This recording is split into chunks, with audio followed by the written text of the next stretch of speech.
Hello, everybody. Welcome to the Not Tuesday show. Still working on trying to figure out exactly where to go with this format, but this is where we're at right now. Thank you, everybody at home, for listening to the podcast. Thank you to everybody on YouTube for watching on YouTube. And of course, here you guys live on Twitch right now. Let me make sure I get the chat over here so I can see everybody. Just got home from ECT, of course.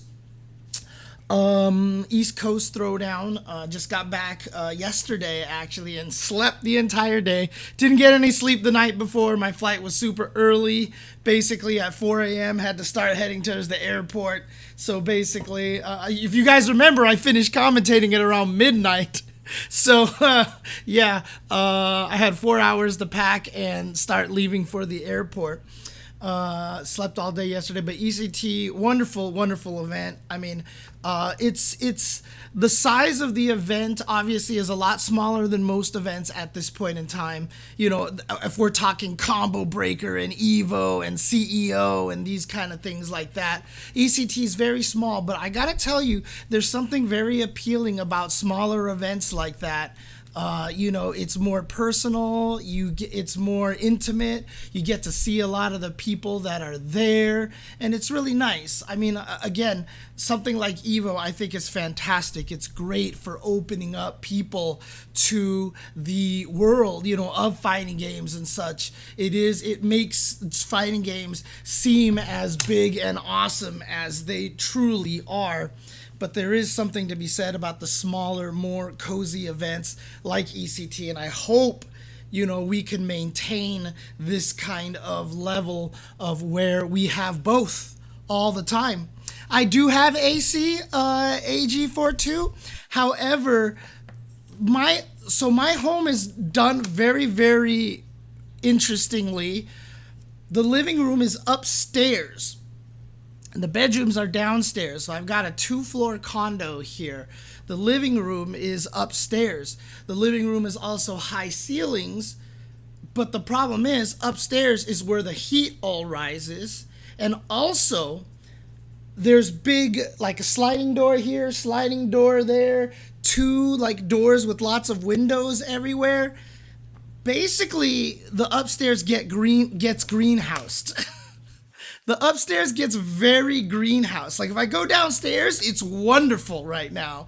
But the air conditioner can barely battle the heat up here. So again, I'm spoiled. I'm in Santa Monica. It's usually pretty cool here. So it being like 80 some degrees indoors right now is probably a blessing for most people who are living further north, who have it actually at like 110 degrees. I was happy for Kizzy winning KOF. Look, again, SoCal. Yeah, let's go. Let's go. Really, really happy for Kizzy K. But again, ECT was this past weekend, and you know what? Honestly, the way that it was run this week, it was very smooth. It was run very well. The guys who run these events these days, in particular Walter, aka Willie P, like his crew and everybody, they're so good at this now. At this point in time, I think it would behoove them to try to make ECT even bigger than it actually currently is. Now, we're still got plenty of regionals and stuff to make sure that we don't lose that feel. Defend the North, as somebody mentioned in the chat over here. But, ECT is like the biggest major in the New York area right now, even though it's in Stamford, Connecticut. It's an hour drive from JFK. But still, JFK Airport, which is the main international airport in New York. However, it is still the biggest major in that area. And New York, again, is the strongest region of fighting game players in the States. So obviously, I feel like ECT deserves to be like a major at this point, because it really is the premier event of the strongest region in America. Having said that, though, again, having it be the small size that it was actually really cool. The events were a lot of fun to watch. The matches were really, really, really awesome. Yeah, I mean, Real Law says that, ECT should be on par with Combo Breaker in a perfect world, for sure. Hardest part for both events right now. Combo Breaker obviously has become a different thing, but the reason why ECT is run in Stamford, Connecticut is because New York is expensive, okay? The reason why SCR was run in freaking random places in Southern California a lot of the time and not in the heart of Los Angeles, because Los Angeles is expensive. New York is expensive. Really, really, really, really hard to run events there. What happened to West Coast? Don't know, Claro. And a lot of it also, though, is honestly, Spooky has done a wonderful job building the NLBC brand and the NLBC online. And they just continued running. Obviously, Spooky has stopped that now, but NLBC offline is starting back up again. And they just have the reputation. They just have the reputation for it, honestly. So, but in any case, like I said, ECT was really cool. Had a lot of fun there. It was my first ECT ever. It was great to see Joe. Always wonderful to support him. A lot of people there saying it was their first major that they had ever been to, which was also really, really cool. Yeah, exactly, Big For Lil. The reason why CEO has moved to Daytona is because Orlando is starting to become prohibitively expensive. And obviously, he's had the Wyndham, Javali has had the Wyndham Hotel, but the Wyndham Hotel ballroom is too small. What is happening here? What is happening? Cal OES, conserve energy now to protect public health and safety. Extreme heat is straining the state energy grid. Power interruptions may occur unless you take action. Turn off or reduce non-essential power if health allows. Now until 9 p.m. I won't lie. After the stream is done, I will probably turn off my air conditioner and head downstairs and try to conserve some energy. But I can't do that right now. I cannot do that. Hey, shout outs to Dubu Domo in the chat with this Prime sub. He was at ECD. I actually got to commentate his match. Almost took a game off of IDOM too. Nicely done. Nicely done. Yeah, the drama of live TV. But a lot of it was fun. I was flown out there for Vampire Savior, which is how I ended up at ECT. So Capcom covered my travel and expenses to go out there. Again, it's very difficult for me to go out to events if the events don't somehow can get me to travel there. And it's kind of sucks as a result, because I'd love to go to all events and support all the events I can. Very difficult, but again, lots of really, really, really cool stuff going on. The Vampire Savior tournament was awesome. Hope you guys had a chance to watch that. If you don't, I'm sure it'll be up on YouTube at some point in time. But again, just a lot of fun there. Shout outs to all the winners and everything like that. And yeah, I mean, MSI sponsored, right? The Vampire Savior tournament. I'm sure MSI has a lot to do with that 7K's prize pool, and a lot to do with them being able to work on the laptop over there, which is really, really cool. And let's hope they keep it up, man. Let's hope they keep it up. Let's hope Capcom keeps supporting these, because the VSAV community deserves it.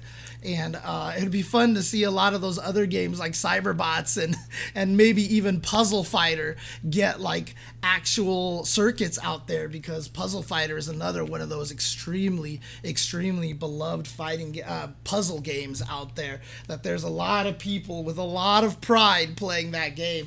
But VSAV is definitely, in my opinion, the premier game on CFC.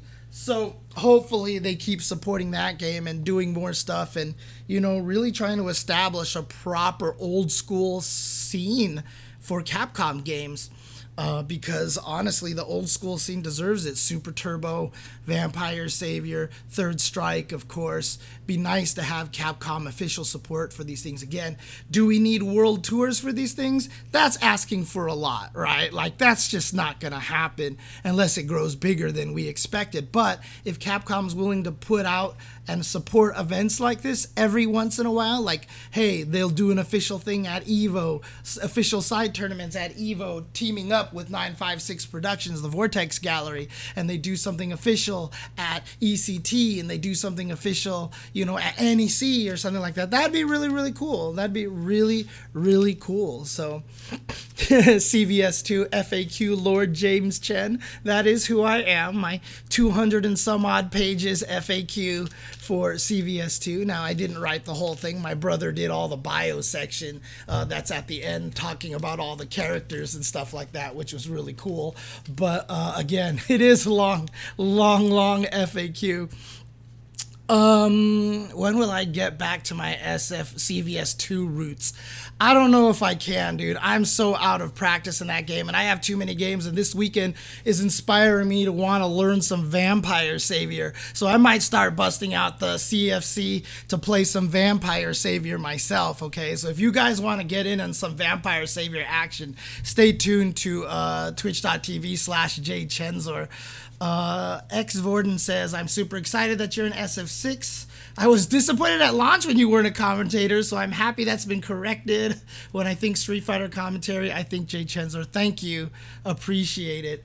Dude, Nutacon, I did a 4-hour stream on Vampire Savior alone. On just Vampire Savior. It's currently on YouTube as a private video because it's 4 hours long, and that's probably not conducive to people for watching. I do have somebody looking at it right now to see if it might behoove us to edit it down to smaller chunks. So he's going to use his expert opinion to see what he can do with that Vampire Savior video. So hopefully we will be able to get that up pretty soon for you guys in some form or another. But honestly, outside of ECT, there's not much random fighting game news, which is what I was talking about, which is why I should have changed the topic up here to have that highlighted for... I do the topic highlight now more for my editing, so I know how to put down the timestamps a little bit easier, and I forgot to do that for my own benefit. But yeah, hopefully at some point I can start playing some Vampire Savior. I'm pretty scrubby at the game, mostly just because when I was learning the game we didn't have access to Japanese footage, so it was very difficult to gain access to like the high level play out there. And so at this point in time, you know, I've never gotten a chance to play at the high levels, and that would be fun to actually try to learn. Yes, I watched a little bit of that Big for Lil. Had that help me fall asleep in the background earlier with the dulcet tones of Jeremy and St. Cola in the background as I was sleeping. So yes, Street Fighter League Japan has kicked off today. ECT, actually, funny, probably should mention this, ECT was held at Hilton Stamford, which is also the location of the infamous EVO Easts that took place back in 2004 and 2005. If you guys have remember hearing the stories, if you guys remember hearing the story, I know Tom and Tony have told us, the canons who run EVO, who own EVO, I should say, because they don't run it anymore. That's mostly Rick now. But they told the story. I've told the story many times on stream. But Stamford, Hilton Stamford is the same location as the EVO East, the one with the infamous lagged monitor stories and the 24-hour Walmart quests that myself went on to, that I documented with photos to try to fix the tournament after we were given nothing but lagged TVs. Again, this story is famous. There's multiple versions of it being told on YouTube. I can tell it again if you guys really want to. It's a wonderful story, but, you know, like I said, there's multiple versions out there, even with, like, cool animations and stuff like that told by Tom and Tony. And like I said, I have all the photos and everything like that, and there's a lot of funny things that went down with that tournament. But Yeah, that was the same place as Evo East, where a lot of fun things went down. And again, I have a bunch of photos from Evo East from that weekend and such. And it was just really odd. Like obviously, the hotel is much nicer than it was than when we were there for Evo East a long time ago. But man, so many interesting stories at that Evo East. That's where Steve Harrison entered the Guilty Gear tournament as himself. It was a team tournament. It was a 3v3 team tournament, and Steve Harrison's teammates all bailed on him, so he asked if he could play in the team tournament by himself. Now, there was really no rules against that so long as the opponents only needed to win one game. So basically, he had to OCV every team, and if any team beat him once, it was over. It was like his teammates were auto DQ'd, basically, is how it works. And Steve Harrison, sure enough, got top 4 by himself with Kai using Guilty Gear. In Guilty Gear XX. And I have the footage of when he qualified, and he was so happy. He jumped on the table, started screaming and yelling and saying, "Who's the great? I'm the best."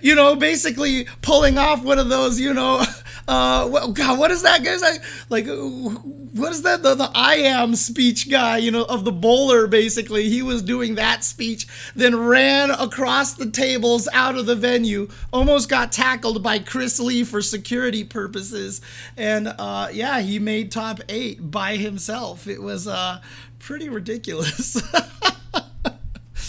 Oh man, so what a blast from the past to be back at that venue again. Was really cool and really fascinating.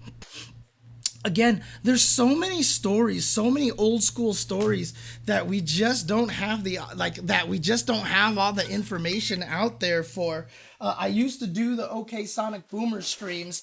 I need to get Corey back onto that, or just figure out how to do the OK Sonic Boomer streams myself.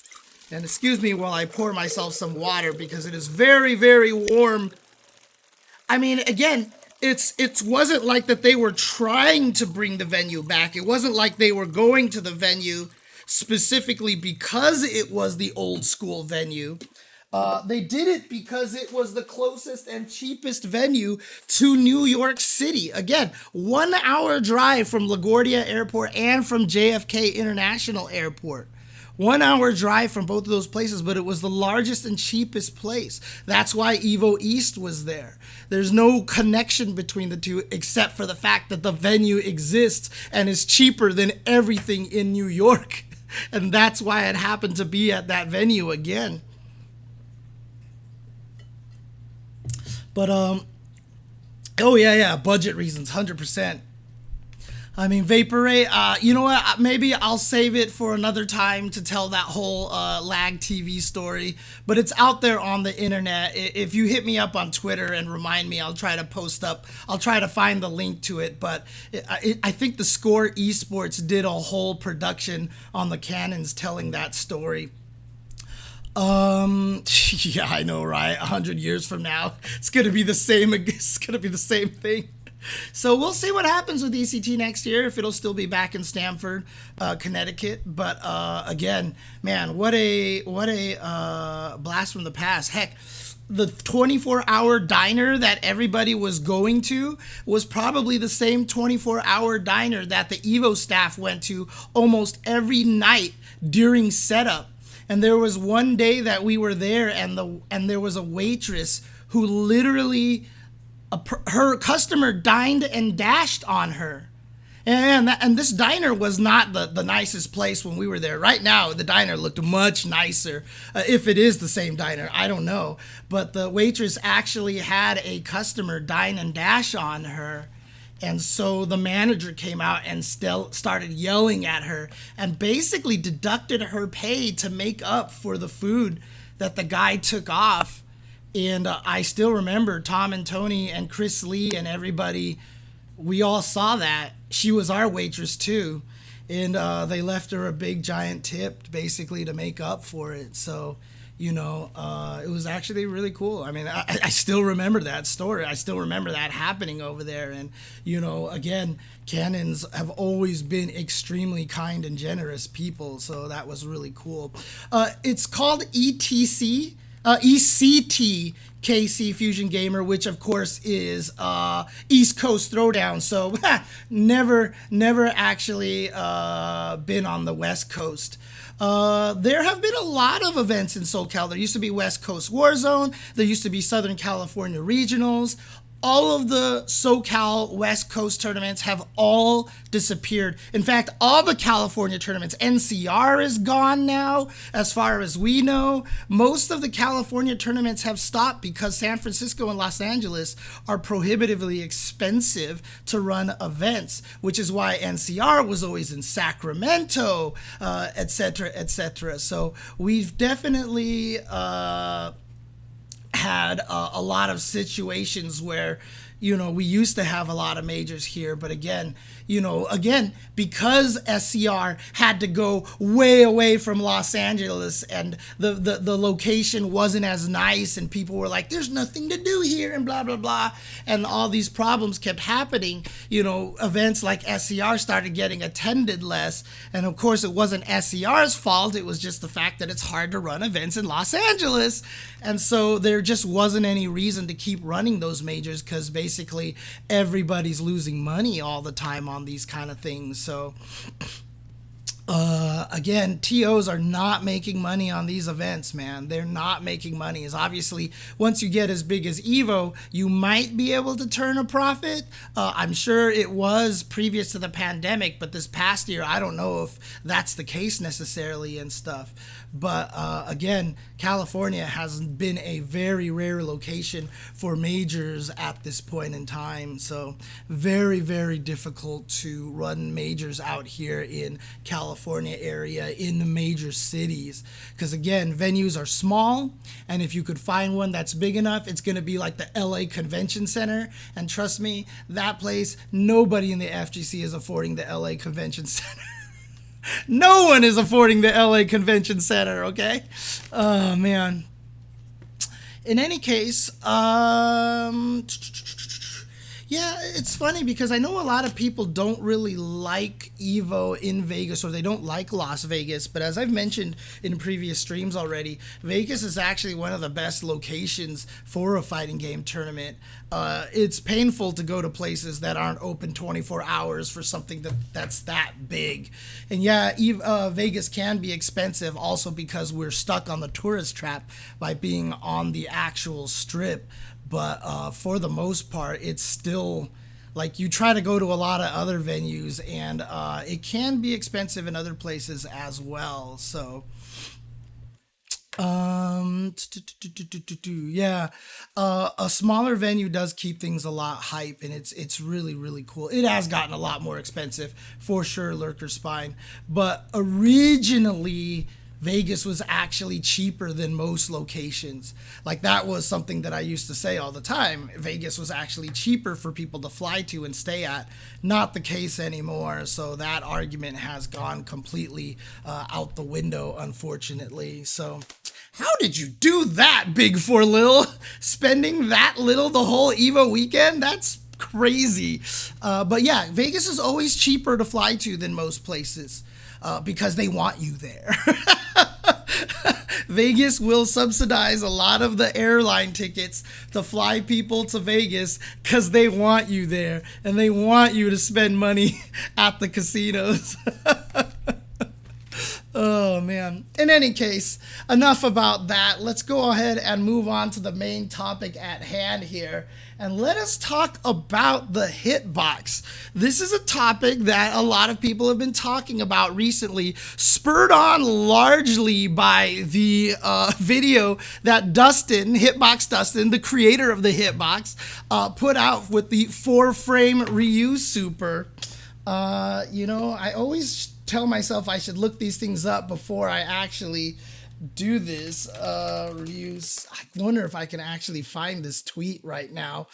If anybody can find the original tweet for that, let me know. But basically it was a video of him holding backwards and then going thwack and then basically Ryu did a super in what looks almost like 4 frames. Probably, it's hard to say if it was exactly 4 frames, you know, to do down forward plus the punch. But whatever the case, it was 4, 5, or 6 frames. And yeah, Big for Lil says here, I've been watching those shortcut tutorials for years, still haven't found any of them useful. Exactly, and we'll get into that just a little bit. Let's see, Hitbox, what is the official Hitbox Twitter?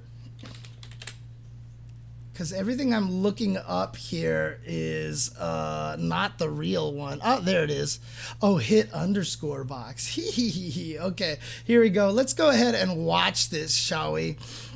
Let's watch this on tape and take a look at how this looks over here. I believe I should have this set up. Yep, here we go. There you go. I mean, very, very fast to do this thing here. And you see, from walking backwards, being able to do this is a really powerful technique here. Being able to do this from walking backwards is a very, very, very powerful tool and weapon to have. Now, this tweet here started the discussion again of should Hitbox be banned? And, you know, is this cheating or not, right? And there's been a lot of good conversation out there. And this is the hardest part, is a lot of people are really mad. They're angry. People are getting all up in their feelings and stuff like that. But there's a lot of great discussion happening here and a lot of really clever solutions for a lot of people. And yeah, and that's one of them, AG42. We'll get into that a little bit here as well. But let's talk about this, right? Why is something like the Hitbox legal? So I've got myself here a beautiful snack box micro from Junk Food Arcade. Again, shout outs to them for sending this to me. Yes, as an influencer, I have definitely received this at no cost. They sent me one here, so thank you for this. They even let me customize the color. I got it in half Felicia, half Chun-Li colors. Blue is my favorite color, so it's really beautiful here. But let's talk about, you know, the advantages and disadvantages of this over a stick. Of course, the power of the Hitbox is really the precision inputs. A lot of us, for example, on a joystick, when we try to go from down back to straight back, to make sure we block an overhead or a tri-jump or something, and half of us are like, I totally blocked that. It's because we don't want to smash to back because we might accidentally hit up back, so we try to move it to back, but there's a little give, right? Like if the joystick is diagonally down, as I slide it, it doesn't let go of down until about halfway up. And so a lot of us don't actually get to back to block the overhead in time, even though our reactions let us start moving the joystick beforehand. On the Hitbox, this is down back right here, again, left, down, right, and this is up. And this is a standard Hitbox layout. So even though this is the snack box, we can use this to talk about it. Blocking an overhead is literally that. I just have to let go of a button. There's no worry about me accidentally hitting jump or whatever like this. It is very precise. There's a lot of precision. Dashing, for example, very easy. Double tap forward here. Heck, I can even double tap forward with my right hand if my right hand is actually faster. If I want to dash with that, you know, there's a lot of leeway because they've also put the buttons close together so that you have access to it. So in that 4-frame super video, one of the things that if you don't pay attention to, Dustin activates the super with his right hand by pressing right and this at the same time. So he actually does down, forward, down with his left hand and then uses his right hand to hit both of these buttons. And that's basically how that, you know, that's how he got that 4-frame super to come out. So there's a lot of advantages to this, especially with the ability to jump really fast. Double tapping is so much faster on this. So if you wonder to yourself, oh, you know what? Being able to dash with a button is nice. It packs in a backpack better than a stick. That is true, DeVolvo, except for the sticks that have the ones that you can remove as well. That you can remove the lever, by the way. But, you know, the thing about it is, let's take a look at one of the biggest advantages that this controller has ever given, and that is to Strider players in Ultimate Marvel vs. Capcom 3. Why does Strider take advantage of this controller so well? I choked on my water because I tried talking too fast.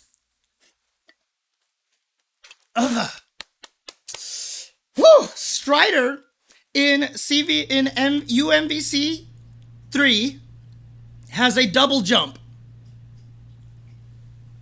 His double jump has no height restriction. His double jump is lower than his regular jump. And so, if you're on the ground, becomes a lower jump that can overhead way faster than any other you can without the hitbox. So there's a lot of Strider players that have learned to play and do double tap here. And try it with the joystick. Try doing up, forward, as fast as you can. On the hitbox, I hold either left or right, and then with this, I double tap. If you try to do this with a joystick in Marvel 3, it's hard.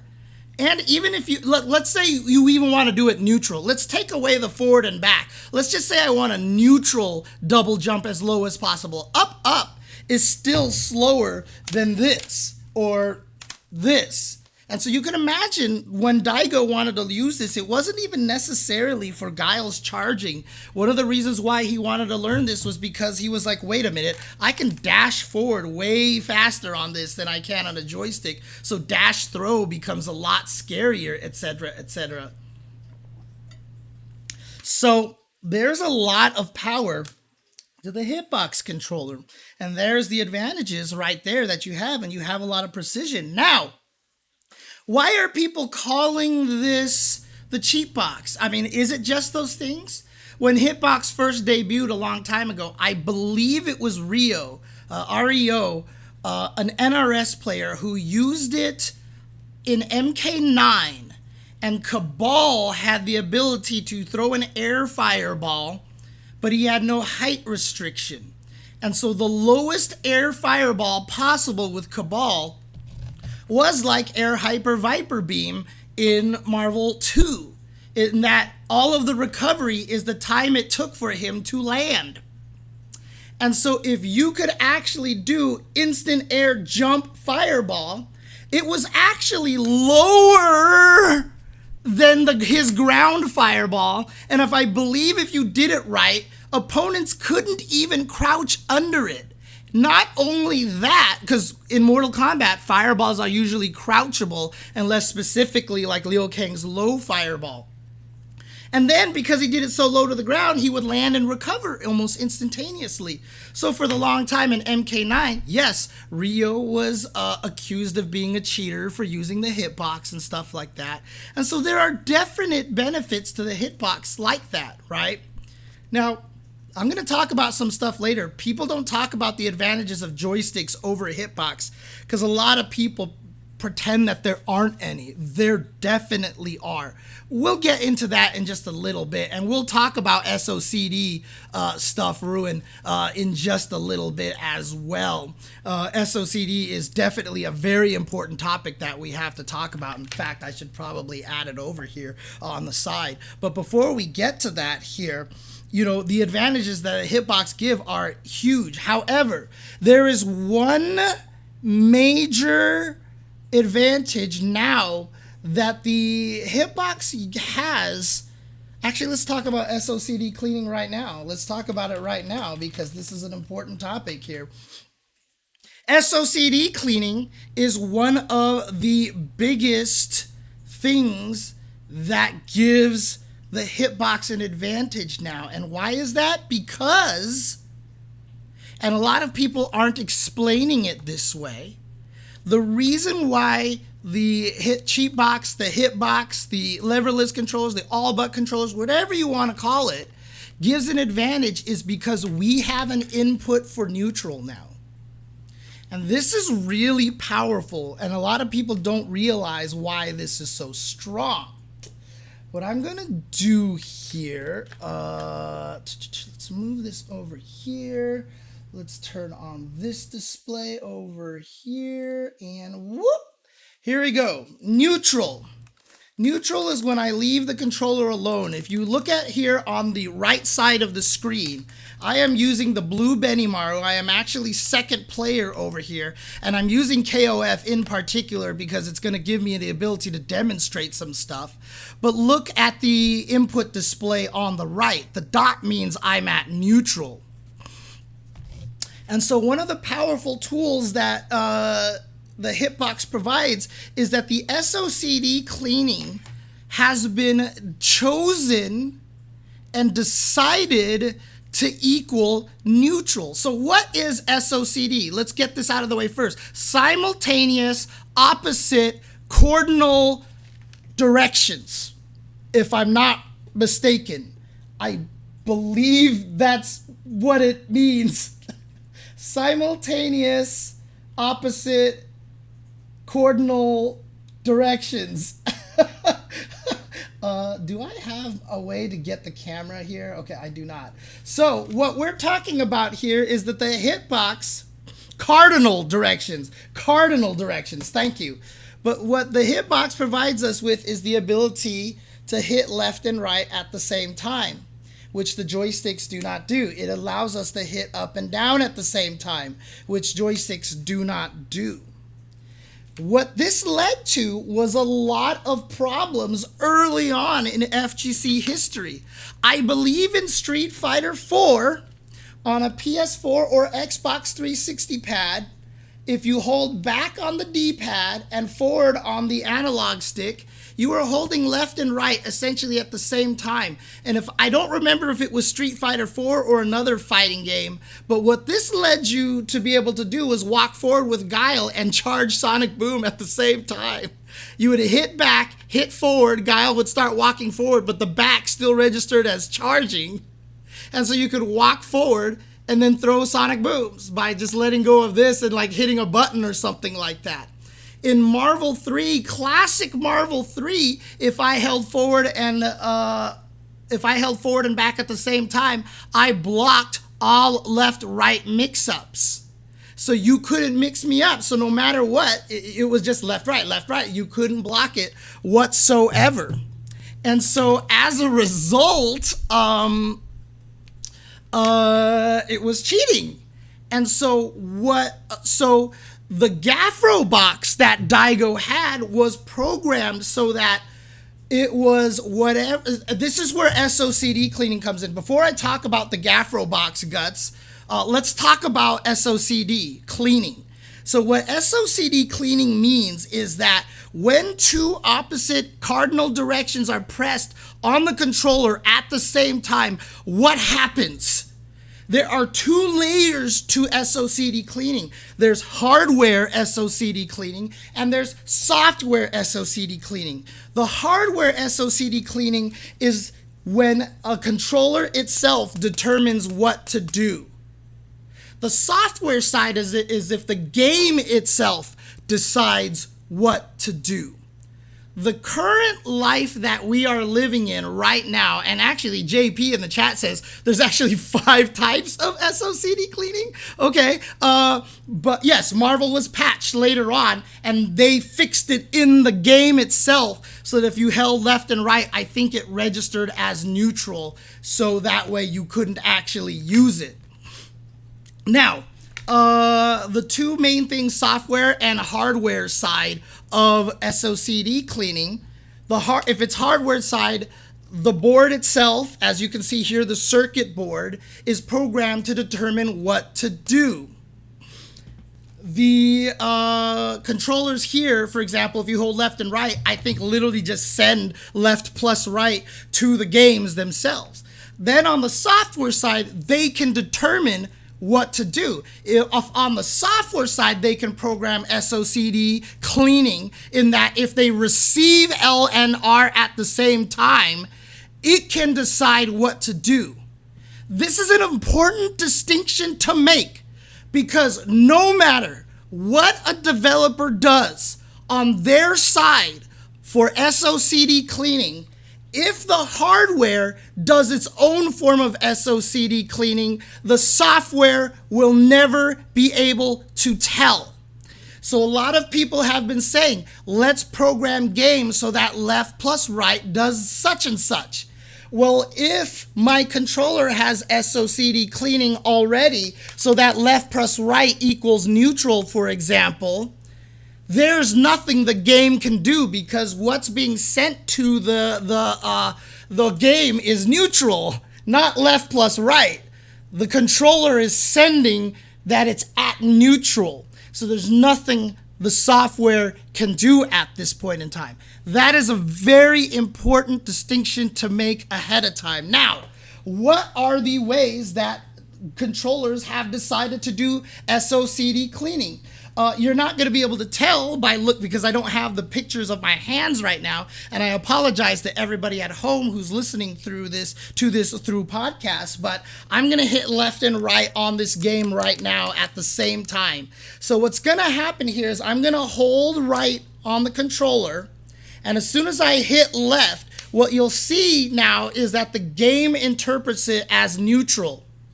So the SOCD cleaning on all hitboxes programmed is that if I hit left and right at the same time, this equals neutral.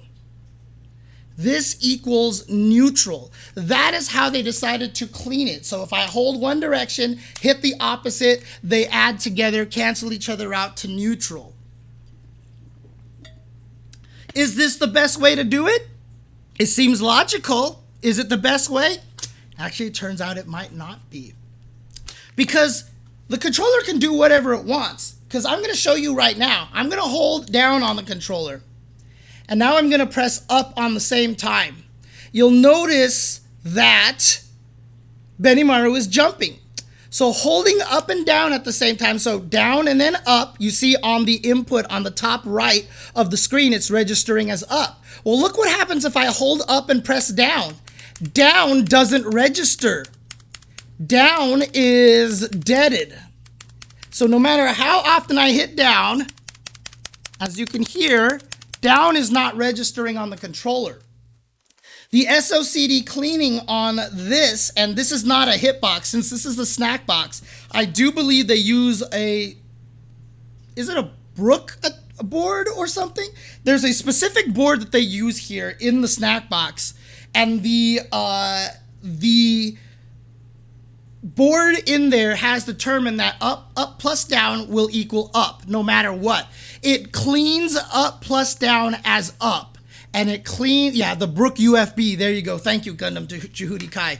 Up plus down equals up, left plus right equals neutral. So as you can see, there is the ability for the hardware maker to decide how they want to do SOCD cleaning, so long as the illegal thing is to have both of them pressed at the same time.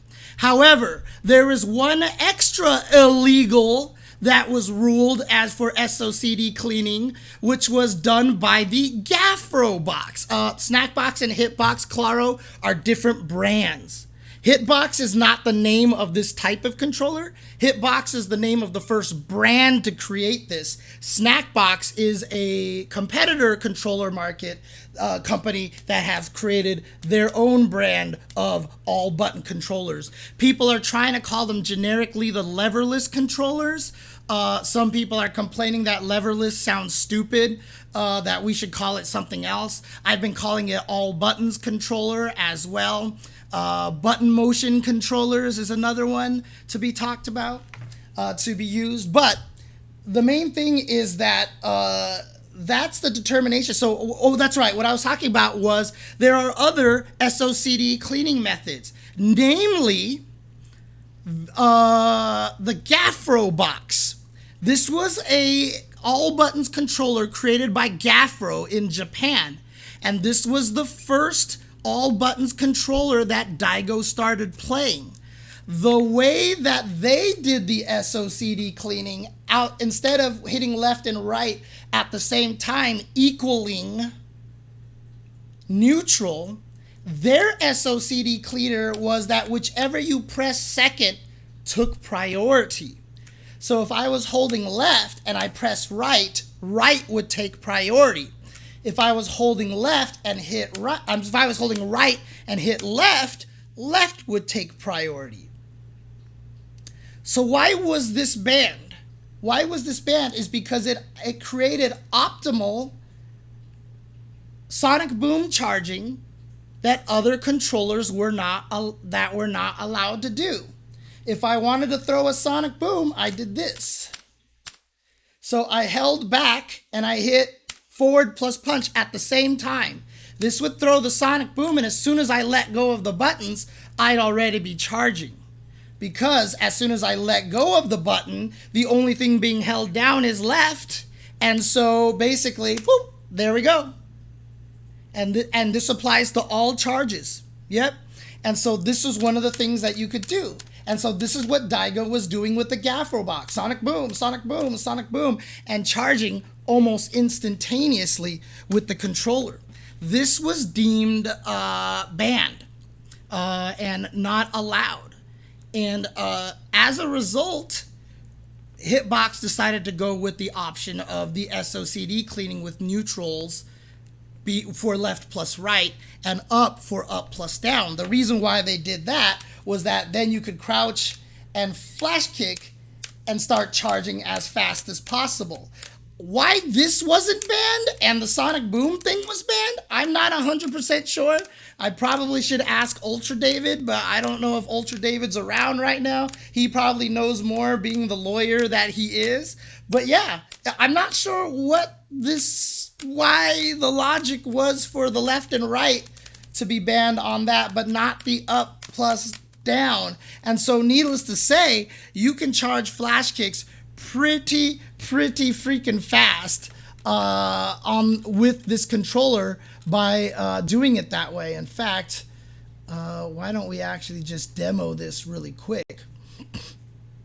Now, that's where a lot of the cheating comes from, right? A lot of people consider cheating. However, the main cheating that comes from this really is the fact that left plus right equals neutral. There's a lot of situations where you do need neutral in a lot of games, where neutral is absolutely necessary.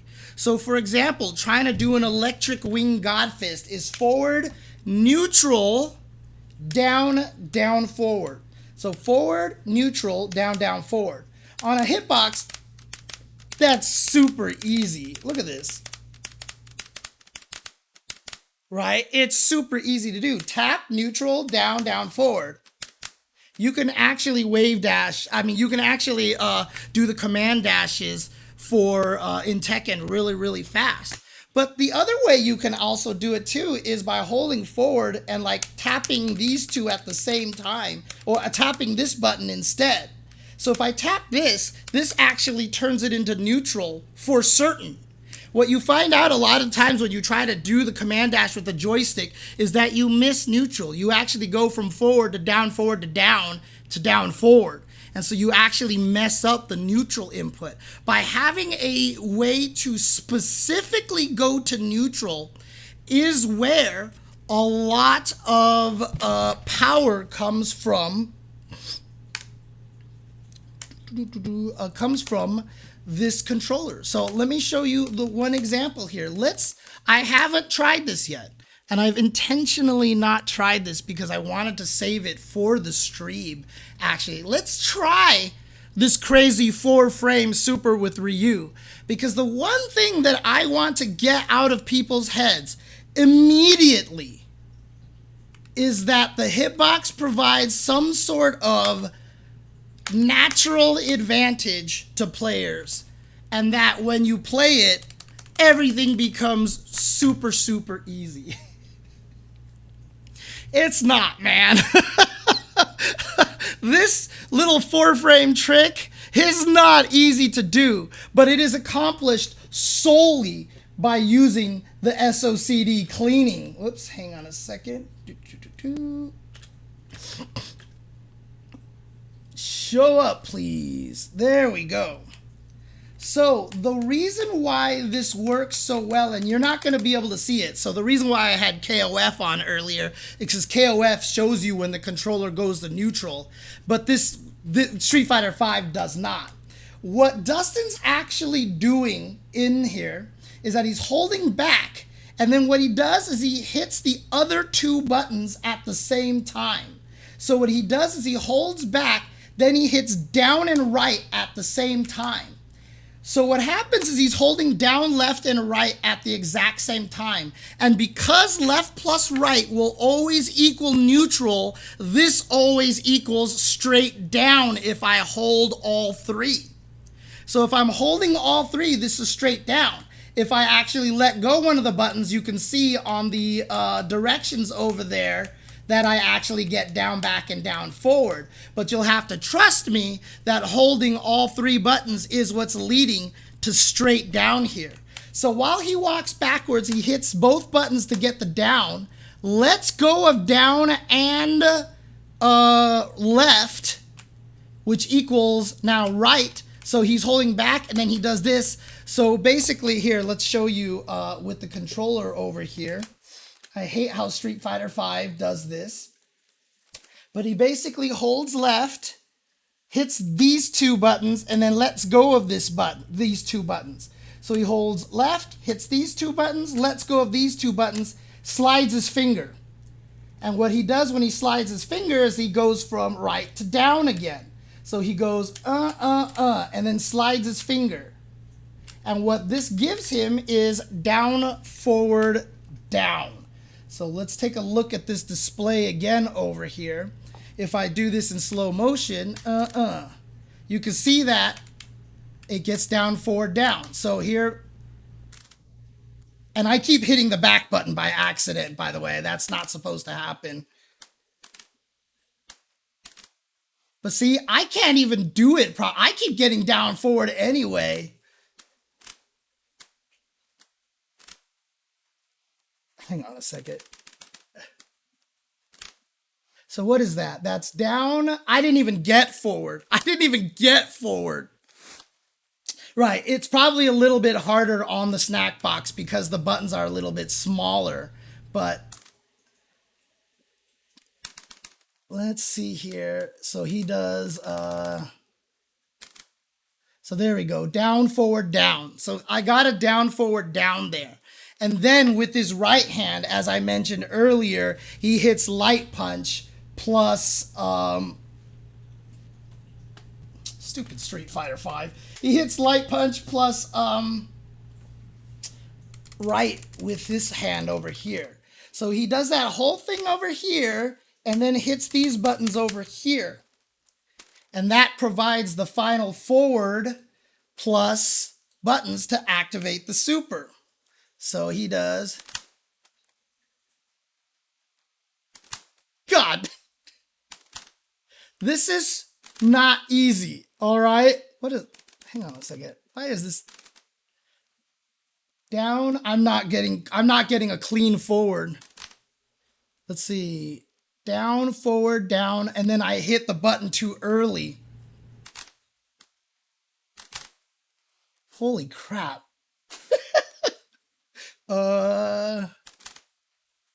So that was down, forward, down, and I hit the button at down? Holy crap. That was not 4 frames. I was definitely doing it very slowly, so I did So, oh God, this is not easy.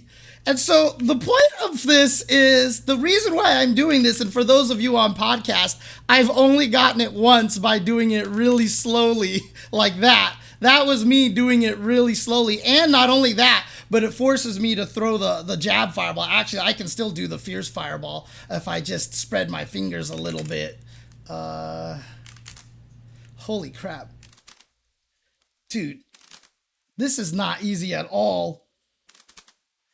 Even when I'm trying to do it slow, it's not easy. There it is. And so there you go. I mean, that took me many, many tries to do it and super slow. I'm not getting the 4-frame input that Dustin's getting in his video at all. And you aren't doing this in training mode, right? Yeah, in an actual match, it's really, really, really, really hard.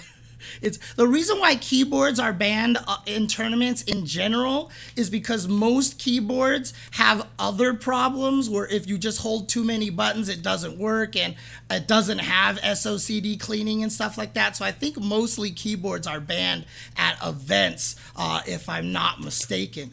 The point of me demonstrating this is that this is not easy to do. So with all the shortcuts in place, it's still very, very difficult to do.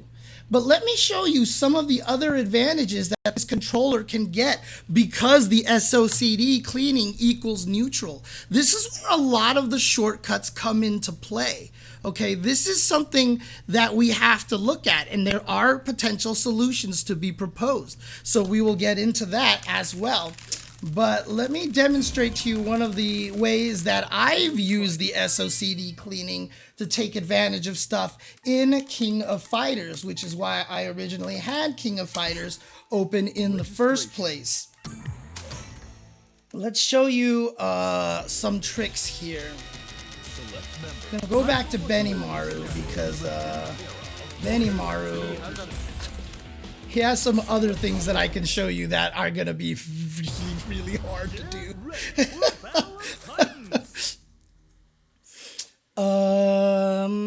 Yeah, that's true. There's a lot of shortcuts in Street Fighter V that you can do for DPs. DPs are like, they're kind of brokenly good that way, but one of the tricks that you can do in King of Fighters here is that if you're holding forward on the controller, if you go neutral forward, you start running automatically. So this is unique to King of Fighters and some other fighting games, but this one here is hit forward, I let go of forward and hit forward again, and within a certain amount of frames, that equals running. Running doesn't have to be double tap. If I'm holding forward, I don't have to double tap. If I'm holding forward, I just let go and tap. And so you can probably guess where the SOCD cleaning is coming from over here now, is that if I'm holding forward, all I have to do is tap the other button. So if I'm holding right, I tap left, and that automatically makes me run. So if I'm holding forward, I don't even ever need to let go of forward, and I can start running. What's even more powerful about this is that when you run, you automatically hyper hop. You actually automatically hyper jump or hyper hop while you're running. So if I'm holding forward, rather than letting go of the entire thing to hit down up to do the short hop, I hold forward, tap back, and then tap jump. So now I get the hyper hop without ever having to worry about the, look at that. Without ever having to worry about going down, up. I'm just pressing back and then tap up with my right hand, with my thumb, and I get a short hop. Whoops. There you go. That's how you could do a short hop on this. If you want to do the regular short hop, there's a little bit of trickiness to do the regular short hop the other way because, again, diagonals are a little bit trickier on this thing. But also, if you walk forward long enough, if you walk forward for more than 13 frames in King of Fighters 15, you cannot. So if I hit forward down up like this, so if I hit forward down up, you'll see I get the hyper hop. But if I walk forward for more than 13 frames, it will not register anymore. It will not register anymore. You actually have to let go of forward in order to do it. So I have to let go of forward. So in other words, walking forward for a little bit and then trying to hyper hop is harder on the hitbox using the original inputs than it is to do this dash jump method, which is really interesting. So yeah, on KOF, it's very easy to do short hops in this game. And that's a really, really powerful tool to have. And so an example of where the SOCD cleaning comes in handy, because left plus right equals neutral. And so this technique that Dustin showed on the game with the super, if you do get good at it, and again, I'm not going to say it's impossible to learn. Everybody can learn to muscle memory anything in any fighting game, okay? No matter what you think someone is, it's too hard to learn and be consistent at, you're wrong. People will be consistent at it. So if you consider this not cheating because it's hard to do, that's not a valid reason. Someone's going to get good at it, right? Someone's going to be able to do the 4-frame super with Ryu on a moment's notice at any point in time. If you consider it cheating, being hard is not a reason to make it so that it's not cheating. It still qualifies as cheating in your opinion. And a lot of it comes from the SOCD cleaning. So the question is now, how do we solve this? What do we start banning? The elephant in the room, honestly, is the pad. It's hard to ban things that don't end up banning the pad. It's really hard because you have the ability to left and right on this thing. And then not only that, but a lot of the new controllers these days on PlayStation 4 and on PlayStation 5 on an Xbox Series X and Series X, they have these little extra trigger buttons you can now put in the back of your controller, and you can program them to whatever you want. Do we ban those? We can't ban those because some people might legit need them for accessibility. Some people may legit need them for accessibility. So we are in a situation that is very, very difficult to ban, and this is where a lot of the discussion comes in. And there's a lot of people out there who are saying that this shouldn't be banned. We should be playing optimal. And in fact, you know, one of the biggest discussions we've had is this refresh rate monitor kind of thing. That's the same thing, right? We want to be as optimal as possible. So if you want to optimize your monitor and your input lag, why wouldn't we optimize our controller? In fact, I think one of the most optimal controllers out there is the cross-up. The cross-up, I think, is the most powerful controller out there. Hang on a second.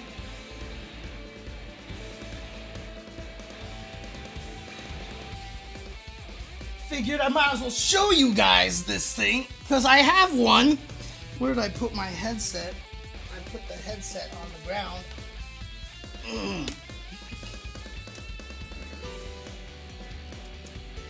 The Cross-Up is a controller, also by the Hitbox group,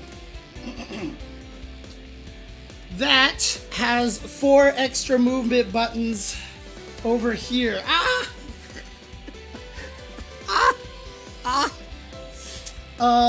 I think this is also, a lot of people are going to be better on the Hitbox than the Cross-Up.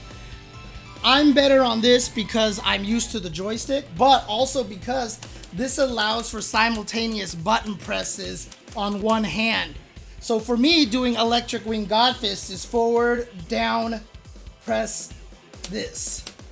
And it's really easy to press these 2 buttons with this hand at the exact same frame to get the Electric Wing Godfist than it is to do with the Hitbox. And I honestly don't think that this adds cognitive load. I actually think it's easier this way. For me, as a joystick user, the Hitbox adds a ton of cognitive load. But that's me, because I'm also used to Hitboxes. But in any case, we can't ban these controllers because the pad exists. We cannot ban this because the pad exists, because the language of the rules has to allow for 2 separate directional inputs. Otherwise, the pad is banned. And so as soon as you say, well, we have to ban the cross-up because it has 2 directional inputs, it has a joystick and the buttons, then the pad gets banned as well. So it's a tricky situation here, right? Exactly what Jico says. You know, doesn't matter what controller that you're using, eventually it becomes muscle memory and it's not a problem. So for example, I'm sure muscle memory will get me to do this, but one of the hardest things for me to do on a hitbox as a joystick user is tiger knees, right? Obviously, it's just roll your fingers from down forward and then let go of down and hit up. And there you go. You get a tiger knee. You get a tiger knee. No problem. But for some reason, trying to do tiger knee fireball like this is really hard for me on the hitbox. I mean, I'm actually doing it way better than I was earlier today. Wow, that's actually kind of impressive. I was not getting this at all earlier today, but now I'm doing it more. But just to show you, you know, obviously the more you practice with these things, the better you can become with it, right? So look at this. So now I'm getting it pretty consistent. Can I do it the other way? Oh God. My left hand does not have as much button dexterity as my right hand. So this is not easy to do. So I'm doing it pretty regularly. Here. Let me see. Do I have this on over here? Oh, I do. So now I'm using the dummy Benimaru over here. And let's see how well I can do tiger knees here. Oh, looks like I'm having just as much trouble here. But there's something about the joystick that the timing of it just feels more natural for me. And where this really comes into play, and the reason why I'm choosing Benimaru here, is that Benimaru needs to be able to tiger knee to be able to do knee into the follow-up as fast as possible. So Benimaru has quarter circle forward plus kick, down up plus kick. And that leads to a follow-up. Easy to do on hit, thanks to the hit stop right here. Like that. However, you can shortcut this by tiger kneeing the quarter circle forward and plinking kick into another kick. And what happens is that it just registers the tiger knee motion as down up and it blends the two motions together. Easy peasy. And this allows you to do into follow-up into super a lot easier. I can't do it the normal way because the normal down-up follow-up is so fast that it's hard for me to get the super out in time. So you tiger knee it, and it gives you way more time to be able to do it. I can't do this on a hitbox at all. I can't coordinate myself. Now again, I am a joystick user, so obviously this is gonna be really hard for me. But like to do into tiger knee is really hard for me.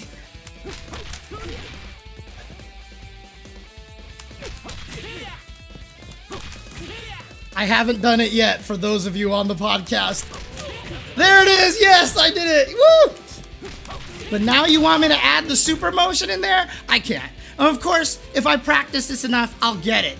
The point is that the hitbox is not a free win box, okay? Brian F. even tweeted this out that he was like, yep, I'm in that week right now where I'm actually really sick of using this and I kind of want to go back to the joystick because I'm tired of just not being able to have control of what it is that I want to do. So the main point being that this is not easy to do. Now, a lot of people have talked about the advantages of the hitbox over, or all button controllers over the joysticks. But you know what? People don't talk about this a lot. Let's actually talk about this a little bit. Joysticks have advantages over the hitbox. And I haven't seen anybody discuss this at all. But in my opinion, it's actually a pretty big advantage in that the joystick can't press more than one direction at a time. This is actually really powerful for the joystick. So remember when I told you that there is the method of holding forward tap back and then jump to get the short hop for this. So this is a trick here. I can tap back and then jump and get this. A problem that the joystick never has is there's no timing on letting go of anything. There is no timing on letting go of anything. Because forward and back equal SOCD cleaning to neutral, if I try to input this too quickly, I get a neutral jump. Because if I haven't let go of back in time, I'm still at neutral. So in a pinch situation where I'm trying to use this as a technique and I hit back and up, I'm gonna neutral jump. This will never happen on a joystick. This will never happen on a joystick. Ever. Ever, ever, ever. And in fact, when you were watching me try to do that 4-frame super with Ryu, most of my problems were that I was hitting the button while still holding down on the controller. And that's because I hadn't let go of down by the time I hit forward and the button. So my controller was always at down forward, it was always at down. I now have to time letting go of a button with everything else. This does not happen on a joystick at all. So are there distinct advantages of a joystick over the Hitbox? Yes, there are still distinct advantages of a joystick over a Hitbox. It is not one of those things that it's just free that you play this thing and all of a sudden there are still reasons to use the joystick. Absolutely, yes, it has its advantages, and in fact, the advantages that it has probably outweigh the advantages that a joystick has. But I'm just saying, if you are a player that's comfortable with a joystick, you don't have to switch. You don't have to switch. Daigo and Tokido and Kawano and Idom are going to be amazing players no matter what controller they're using. Let me just tell you that, because like everyone says, in the end it kind of becomes muscle memory. Do they get a little bit of advantages that Guile can charge flash kicks a little bit faster? Absolutely, absolutely. But the thing about it is, my biggest problem is that, as I said, the reason why, and in fact, why don't I just show this to people here, because someone asked to check it out anyway. Why don't I actually do this? Because I can. Let's see if this actually loads or... Oh my God, what happened? Oh, okay, Windows Firewall came on and is trying to block Tekken 7 here. Inputs like forward half circle. Oh, dude, trust me, when I try to do KOF combos, I can't do KOF combos at all very easily, especially when you have to do the DP shortcut of half circle back forward into quarter circle forward plus button to get DP into super. Oof. Oh my God. It's so difficult to do, let me tell you.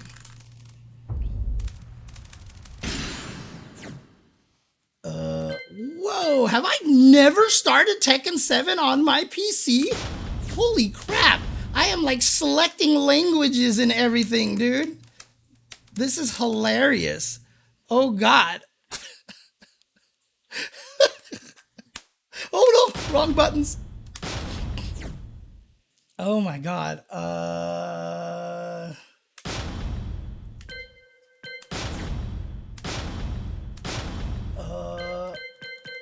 Let's just assume this is right. I'll fix it later. All right, let's back. Game uses an autosave feature. Sure. Yeah, I own this on Steam and I've never started it up.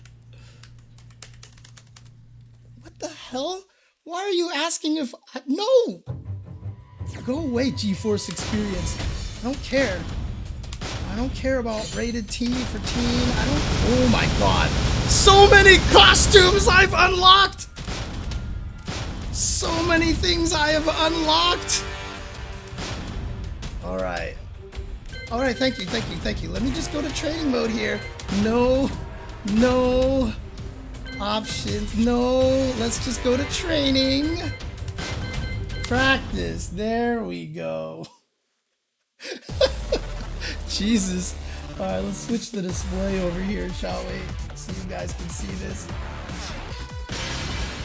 Welcome to the King of Iron Fist Tournament 7. Jin, he has a, Kazuya has electrics, right? Yes, Kazuya has electrics.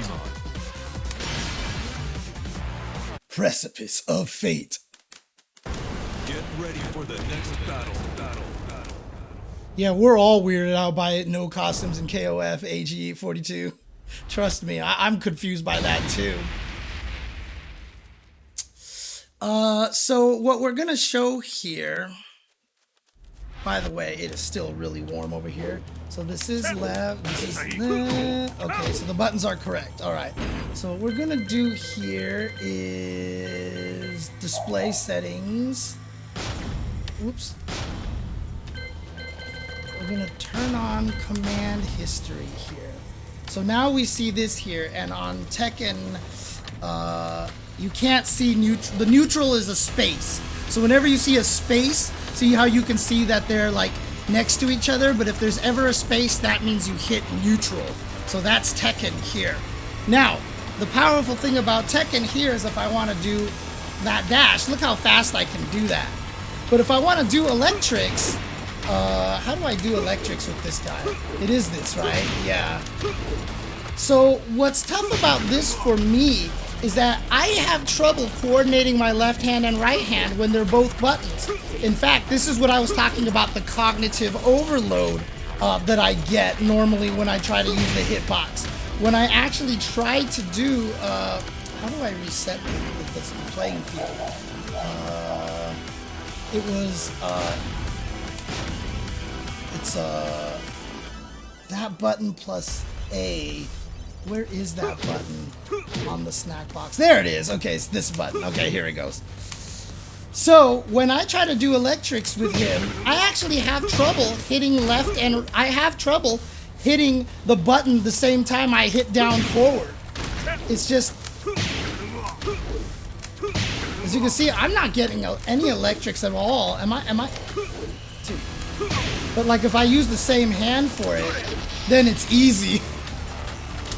Look at that. So all I'm doing is now bleeding my right hand over to the other side, and it's not a problem, right? So, whoops.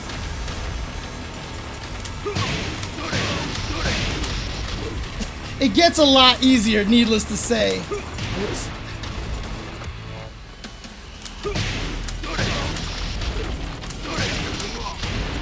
It's just, it's hard to get the neutral for me right now. But of course, I can also use the technique to hit neutral on this. And actually, doesn't that make it so that it's really easy to wave dash or something like that on this thing? I forget. Because it's back, back, down, back.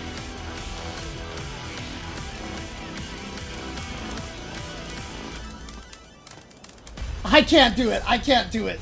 But this is why the cross-up makes it a lot easier for me. I have trouble timing the left hand and the right hand. But when I'm on the cross-up, it's super easy for me. It's super easy. But you do have a lot of advantages using this controller, obviously. Obviously, you have a lot of advantages on this controller. And so... yeah, my biggest problem. So what was my mess up there? I didn't keep holding down is what I'm doing. I see. So there I got 3 electrics right there. So as you can see, me as a Tekken scrub, I can actually do electrics fairly easily. So with this controller, as long as I use my right hand, basically.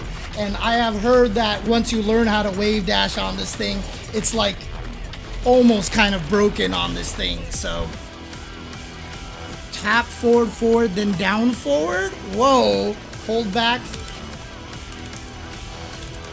Wait, how does that work? Hold back, tap forward, forward. Wait, why does down forward, down forward, forward, down forward, down forward, down forward? What? That doesn't make any sense. Oh my god, that doesn't make any sense. Rip, help me out here. So hold back the whole time. Forward, forward, down and then forward. It's not down forward, right? So if I do it with 2 hands, it's easy. But I can't do it with 1 hand. Oh, you only need to hit down forward once you get it started. So it's forward, forward, down, forward, down, forward, down, forward, down, forward, down, forward, down, forward, down, forward. Holy crap. So you go,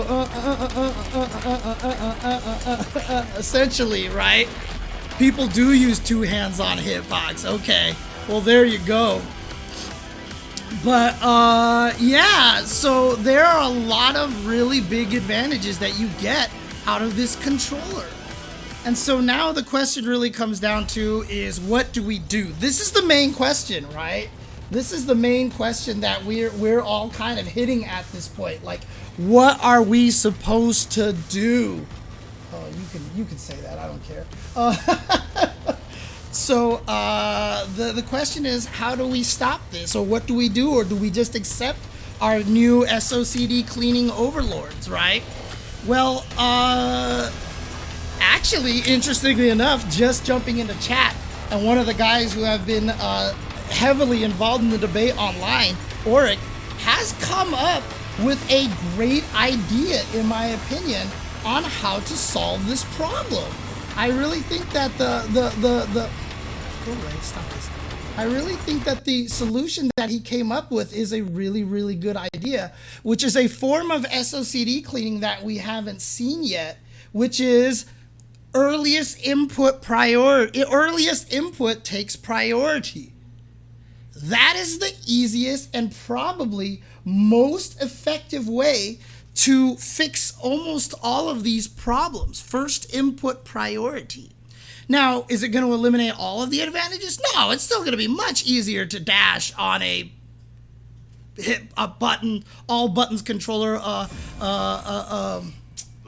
button motion controller. And so what we mean by that is the mistake we have right now is that left plus right equals neutral.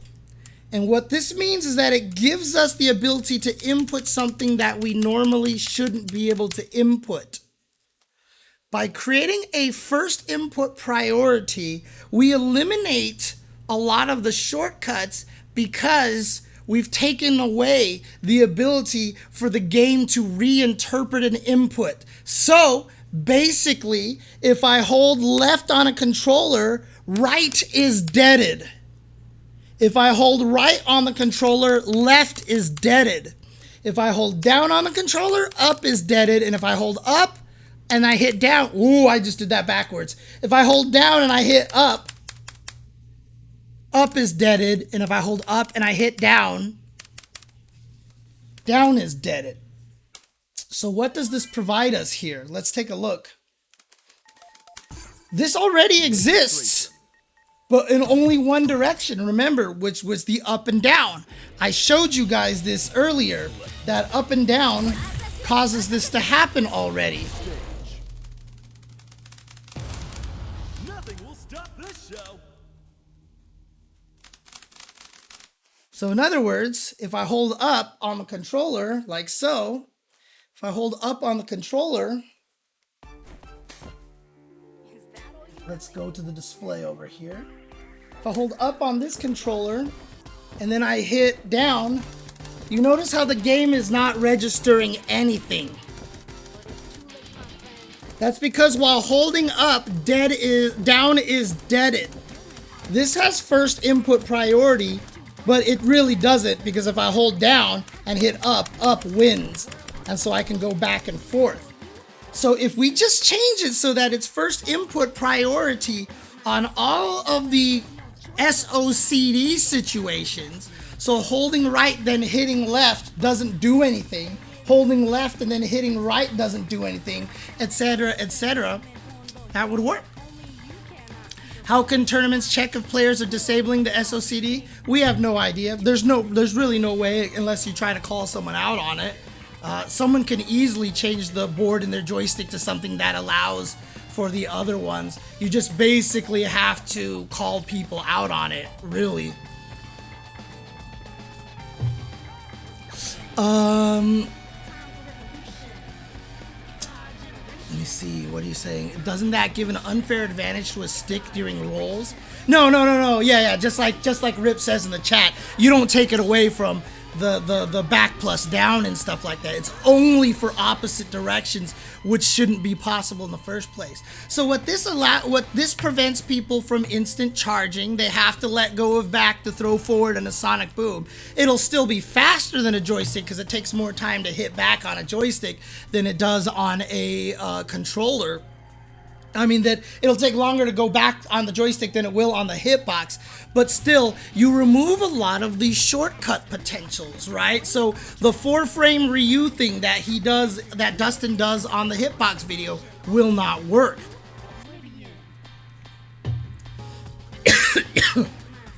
Right, Necromancy Black, you can't change most PCBs to not do some sort of SOCD. You could certainly build your own. Is that cheap and easy to do and worth it if someone calls you out on it and you get banned? Probably not. But, you know, I think that this takes care of a lot of the problems, right? A lot of people have talked about put the diagonals back in inputs. Like, why is the supers in Street Fighter V down, forward, down, forward? I don't know. I kind of think it's kind of messed up too, to be honest with you. But I'm also old school, and I know that it helps a lot of players do better early on. It helps them get supers and stuff like that. I certainly hate input shortcuts. In the case of KOF 15, there's a bug for Lucia that drives me absolutely up the freaking wall. That you could actually do down, down, forward, forward, down, forward, forward, and she comes out with the super. And that is just, that only happens to 2 characters in this game. Did I call her Lucia? Isla. That happens to Isla in this game.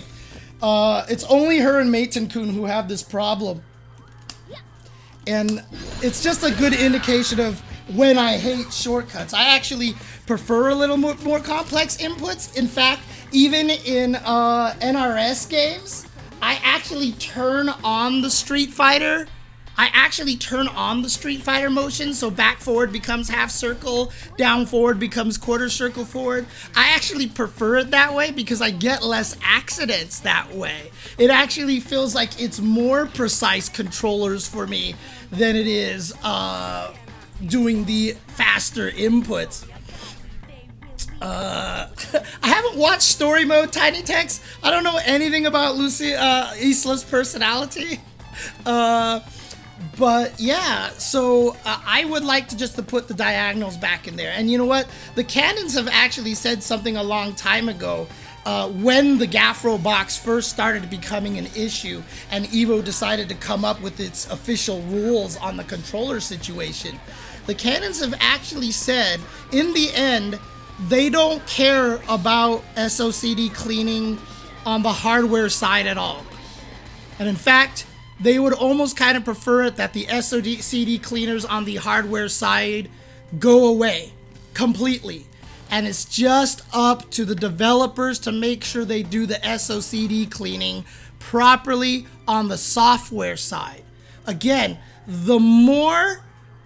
if you have SOCD cleaning on the hardware side, it doesn't matter what the software does. So in a weird way, by eliminating SOCD cleaning completely on the hardware side, it actually gives more power to the people on the software side. Again, super important to emphasize this is that the SOCD cleaning, actually I should have changed topics over here. Proposed solutions. Let's do this.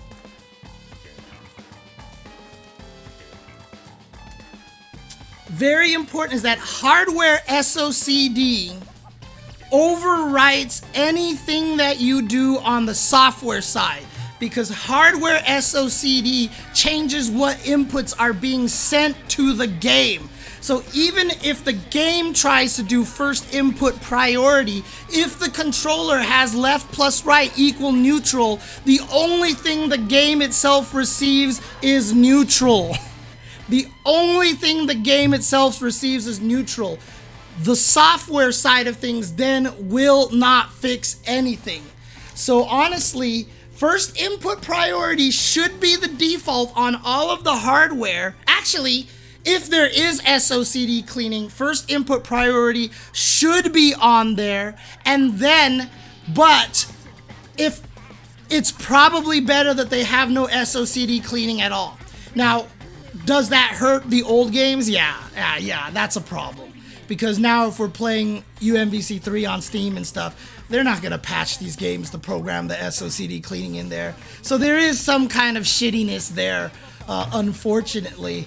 But again, by putting everything on the software side too, outside of software hacks, that means that if we put the responsibility on the software, then the people at home playing you online have less control to cheat.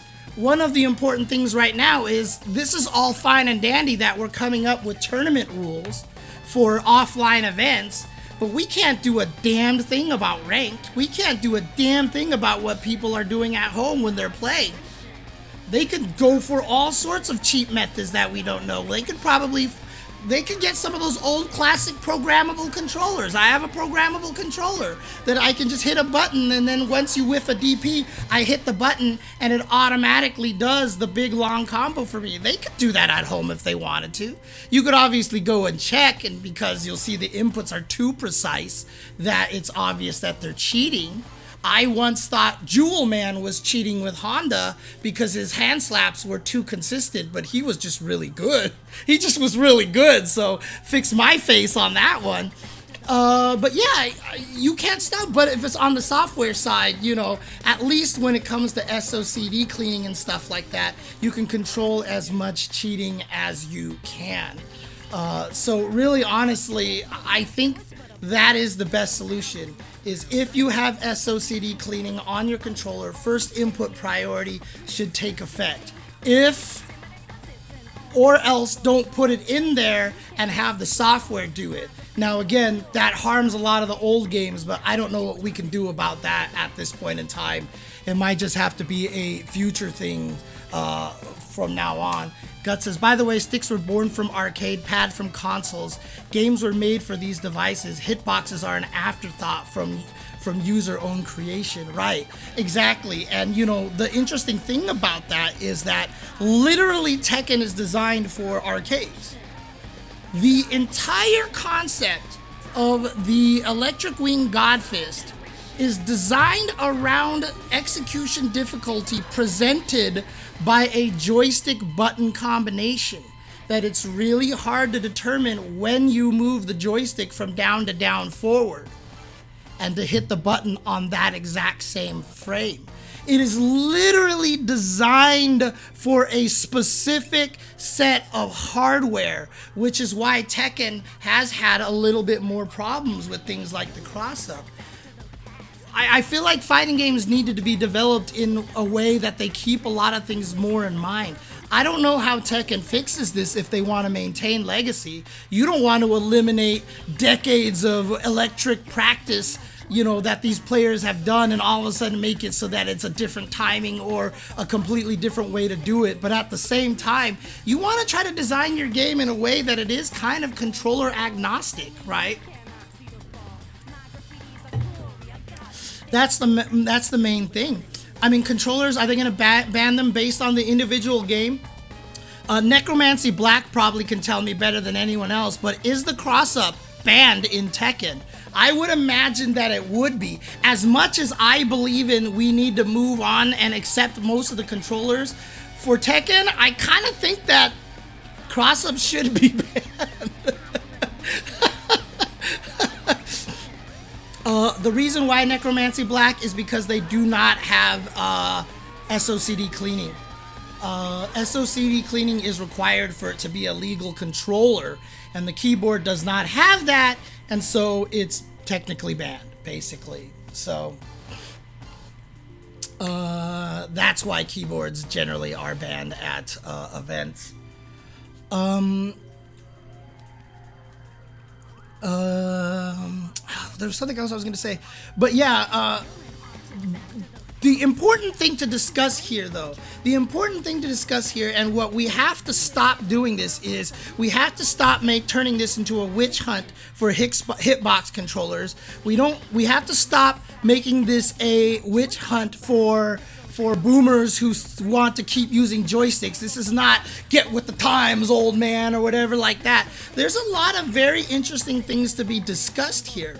You know, just like the monitor situation, 14 frames is what fighting games are designed around in terms of legit reactability, right? That's what they're literally balanced around. The devs have even mentioned for Dragon Ball FighterZ that they weren't sure what to do. They thought they developed the game in a way that was a true mix-up, but Goichi's defense was too strong, and it made them wonder, like, should we lower the tech window on the, the super dashes? And, it made them think about it. And if the monitors become too effective, and, the time that I played Arturo on the super refresh monitor thing, I couldn't shimmy or throw him. Like, I literally couldn't. He could tech every throw, and he would not press a button if I shimmied. Street Fighter V is literally designed around the concept that you cannot tech throws on reaction. And so if we start going on this path of optimizing monitors, are we breaking the game?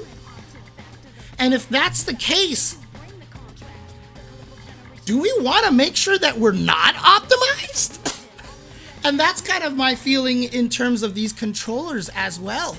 Again, I'm not advocating for either, right? Maybe we lower the window to 12 frames being the standard for reactability and not reactability once we get the optimization on input lag and display lag maximized, etc., etc. Maybe we just have to rebalance all the games and design our games differently. But there is an interesting conversation that there is the ability to intentionally not want to do this to uphold the fidelity of the game. And I think that this is an important conversation. This is what we need to do. This is what a lot of this is bringing up.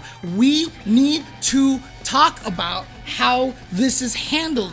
Not yelling at banning hitboxes or get with the times, old man. This is an important conversation, and it's changing the scene. I have talked about this with the Tetris guys before as well.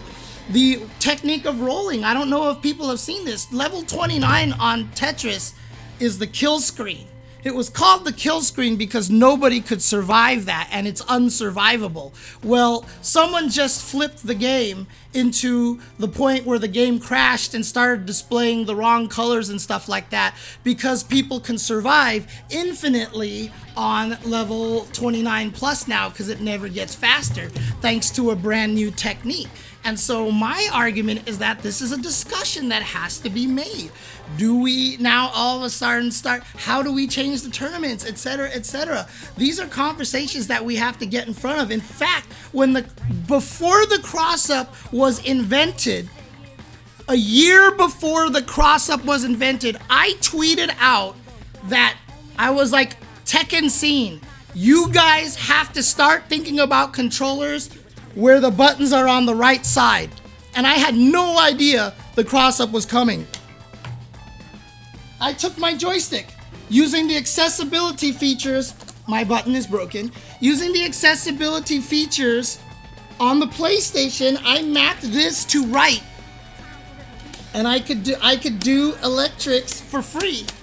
And I was like, this is an issue that we have to approach it. We have to start talking about it. Let's get ahead of this. And everybody was like, nah, it won't matter. Nobody's gonna care. That'll never happen. We'll just ban, whatever, blah, blah, blah. And then a year later, the cross-up came out, and then everybody's like, shit, what do we do? What do we do? What do we do? And I literally quote retweeted my tweet from a year ago saying, look at this. Look at this. So this is what we should be doing right here. It's not don't let our feelings get in the way of everything at this point. And in fact, we want to allow people to be able to play on whatever they want. The best timeline is joystick, pad, hitbox, or I'm sorry, all buttons controller, steering wheel controller, guitar controller, body pillow controller. Whatever you use should all be legal, and all of them should offer their own advantages. And that's the best timeline possible. That is what we should be trying to strive for. And as we are running into all these things, that's what we have to start discussing. Right now, trying to ban hitboxes, trying to yell at people who want to ban hitboxes is not productive. However, it is very important that we do realize that the hitbox is giving certain advantages right now. Oh God, there was something else I wanted to say. I mean, see, that's the thing. People are gonna say hitbox is cheating, right? But it's not. It's not cheating, right? Because like I said, there are actual distinct advantages to the joystick over the hitbox. I actually stated one actual distinct advantage that joysticks have over hitboxes is that you don't have to time releasing a button on the motion side, right? You don't have to. And that is a huge advantage. My biggest problem on the hitbox is that I want to hold buttons down and I have trouble letting go of buttons in time to get the things that I want. And so there is an advantage of joystick that if I go from left to right, I have let go of left. There is no way I can hold both at the same time. And that is a huge advantage. Keyboards are not legal all the time. I don't know how the SOCD on DP and analog is behaving on the pad. And again, the pad is just causing all sorts of stupid problems. Oh, okay, so it's more that keyboards just don't work on PS4s and PCs can't use two at once. Okay, so there's some other of the main reasons. There's some of the main reasons why we aren't using keyboards directly. There is such thing as a mix box, though. The mix box does exist, which just takes WASD and puts it on the left side of a controller. So people who are keyboard players do have ways to play on a keyboard that they literally just create WASD and then put the insert home page up buttons and stuff like that on the right. And it's just basically a hitbox controller with keyboard buttons and a keyboard layout, basically. But yeah, this is something that we need to talk about. We need to jump ahead of and we need to fix now. Oh, that's what it is I want to talk about. The main question is, if we decide to change everything to first input priority, what happens to all the existing hitboxes out there? Somebody in the chat might be able to tell me this because I don't know the answer to this. But I would imagine that hitboxes and like most controllers and most things that can be plugged into the computer can be flash updated, right? I would imagine that you should be able to firmware update a hitbox, right? Because there have been patches and new firmware. Yeah, so I mean, Exilian mentions that. I believe that there is, okay, so the snack box can be firmware updated. Guts is saying that you should be, so most people are saying that the hitboxes should be able to be firmware updated.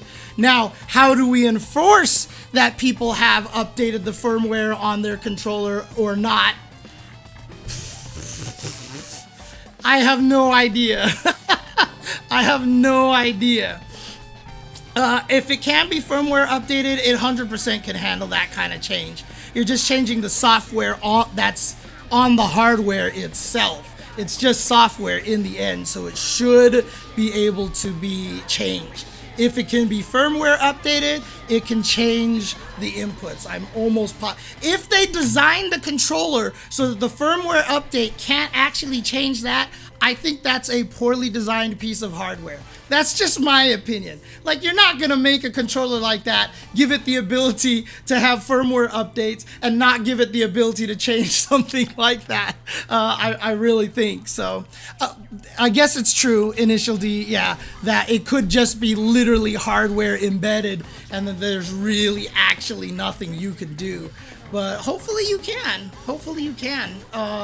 But if they do decide to make that change, I mean, I don't know. I don't know how we. I don't know how that I don't know how we make that fair for the Hitbox players if they can't actually update the firmware on that. We would have to get someone from Hitbox to confirm one way or another. So yeah, and see, that's the other thing too, is why we can't ban hitboxes.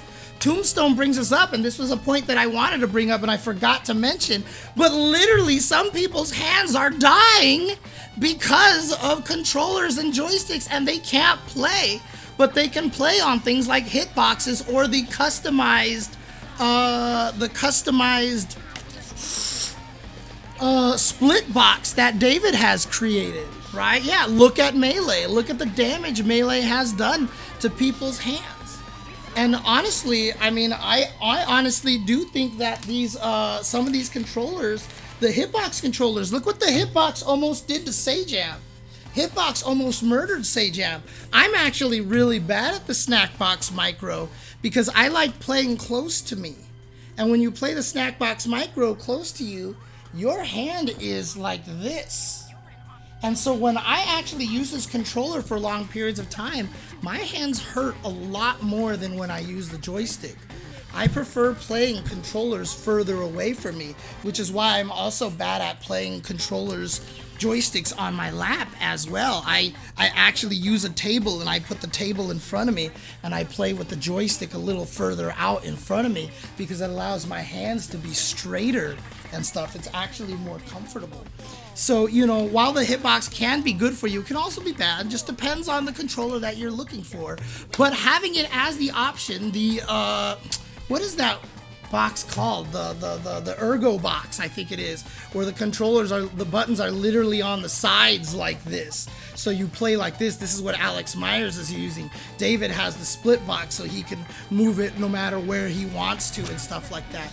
We can't ban all button controllers because it is an accessibility thing. It does allow some people to play who can't play with other controllers. So I think that's actually something that's important. That's why we shouldn't be focusing on trying to ban those things. Well, hi Nathan. Nathan is going to rub his face all over the controller again.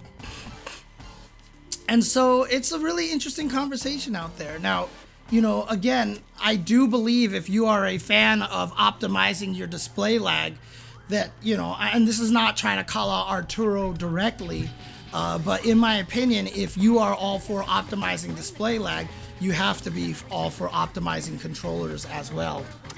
So it's all in the name of similar kinds of thing, is optimization, optimization, optimization. So we need a cat box, yeah, basically. So cats can play too. I'm down with that. I'm down with that. But again, I PS1 pad, no joystick is the GOAT. It's lightweight. I mean, why do you think Luffy still keeps using it, right? Luffy definitely is still using the PS1 pad. He keeps collecting PS1 pads that he can find, so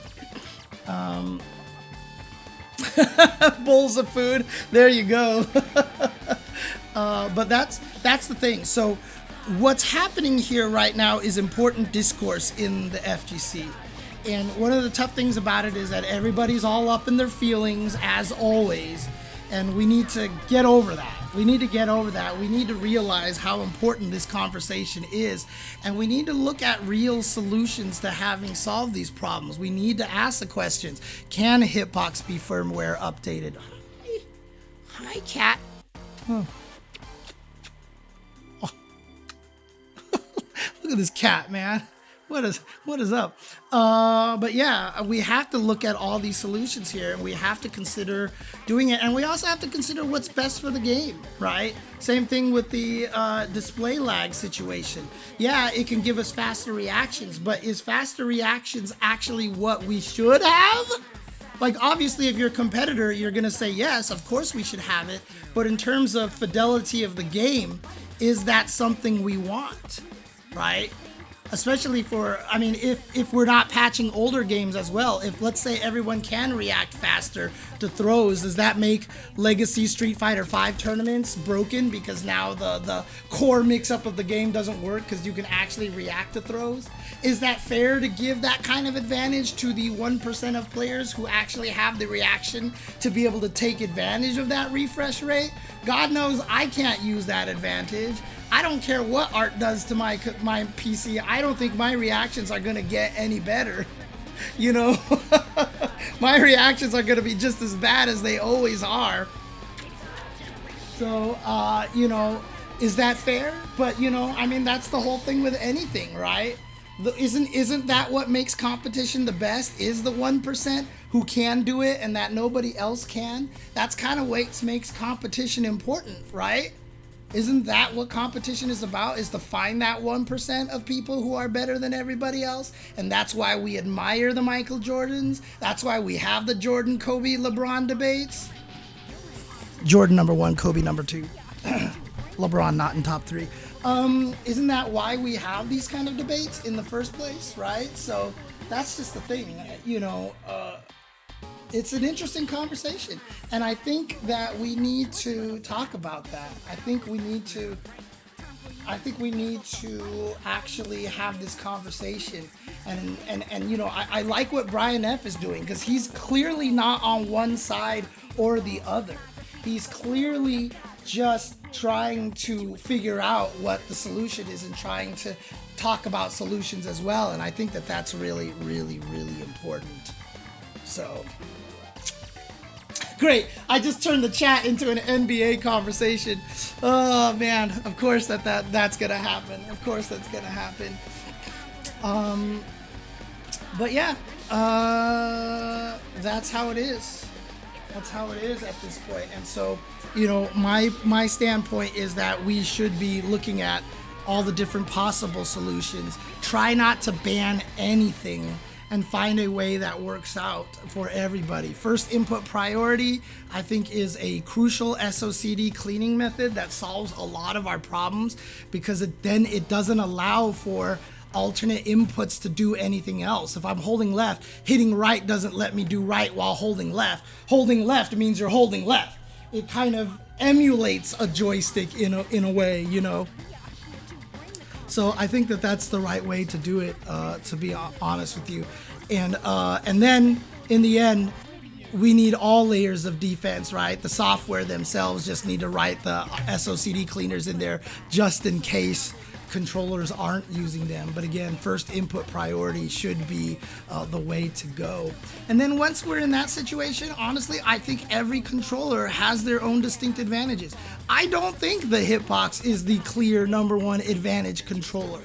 You know, the more that I've messed with it, the more I've played with it. And again, that's not because I'm used to the joystick and I can't use the Hitbox. Again, one of my friends plays first-person shooters with WESD as the 4 keys instead of WASD, which I think he had, like, I don't even remember how he did it, but like E and D were up and down and WS were left and right or something like that, and he just got used to it. You can get used to whatever you want to, but every input method has their own advantages, honestly. And the problem with it is right now, the reason why the Hitbox can be considered, quote, cheating is because it has an extra input. Left plus right equaling neutral and up plus down equaling up is technically macros. Because while it is legal in terms of it's going into neutral, for example, but there are uses for that. There are ways to take advantage of that. And so that's the main thing right there, is that you have an alternate input to get something that you're supposed to get a different way. And that's why first input priority, I think, works really well, is because it prevents that, emulates what the controllers are supposed to be. And again, in the interest of optimization, maybe we should let everything rock, right? But again, that's not what games are designed for. In fact, you know what? Someone else on Twitter had a really interesting point in talking about advantages of joystick over hitboxes. He actually said, as a Marvel player, when he sees somebody using a hitbox, he goes left-right mix-up crazy.